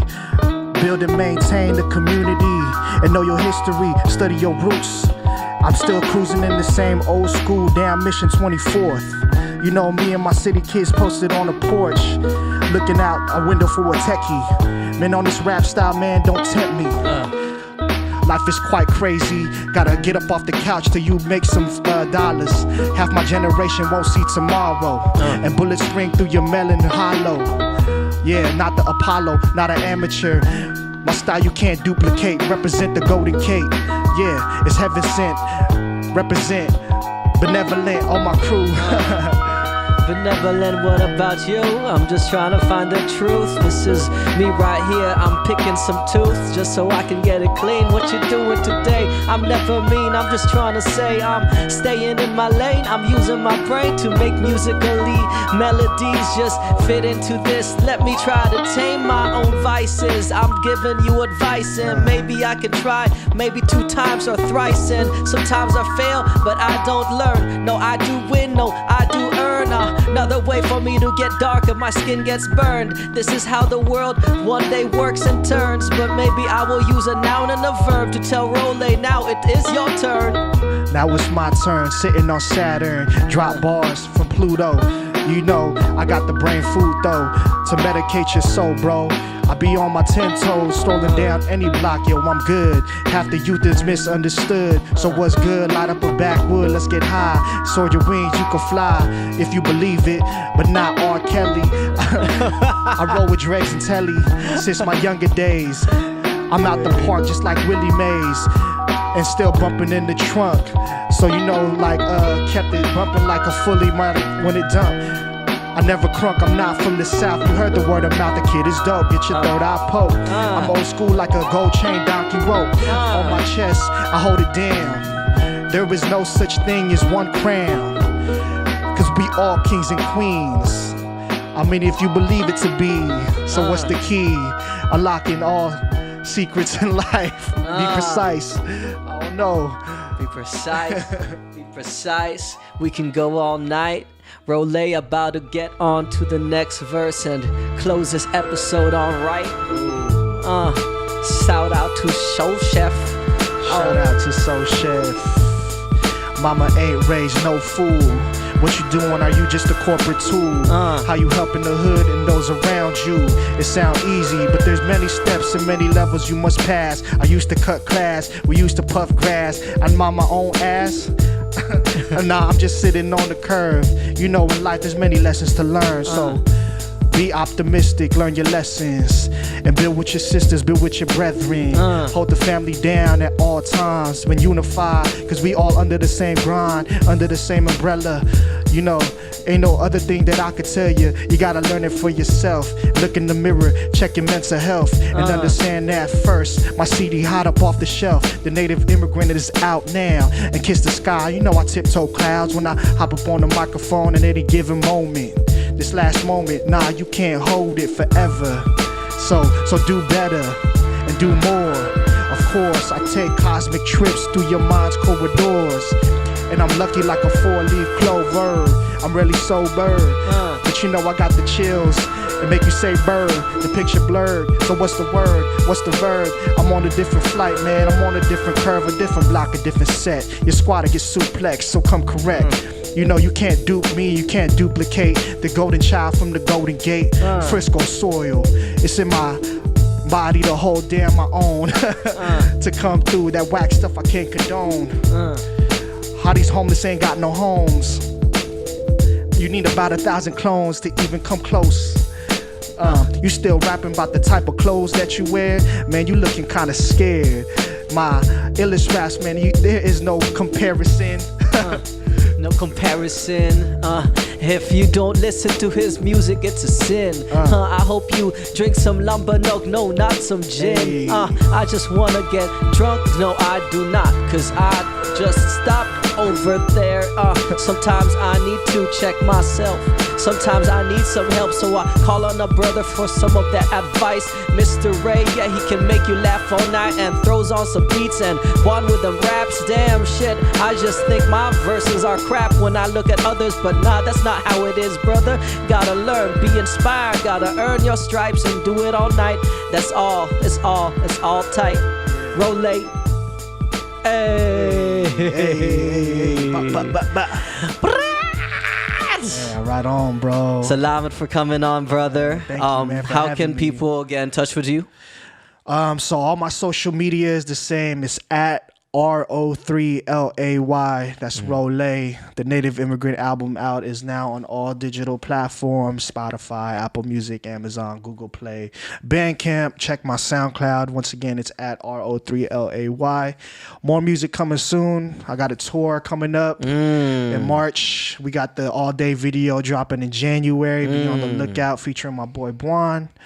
And man, thank you to KuyaChris, bro. Yeah, it's been an honor. thanks for coming on. Are you free? Are you open to people reaching out to collab, to all that? Please do. You know, if you peep some of the music, you feeling some of it, I'm open to all collaborations. Let's build. You know what I mean? Let's get it. Native Immigrant fam. Peace, bro. Kawali! Hey. Lechon time. You know what I mean? We was raised on the soul food.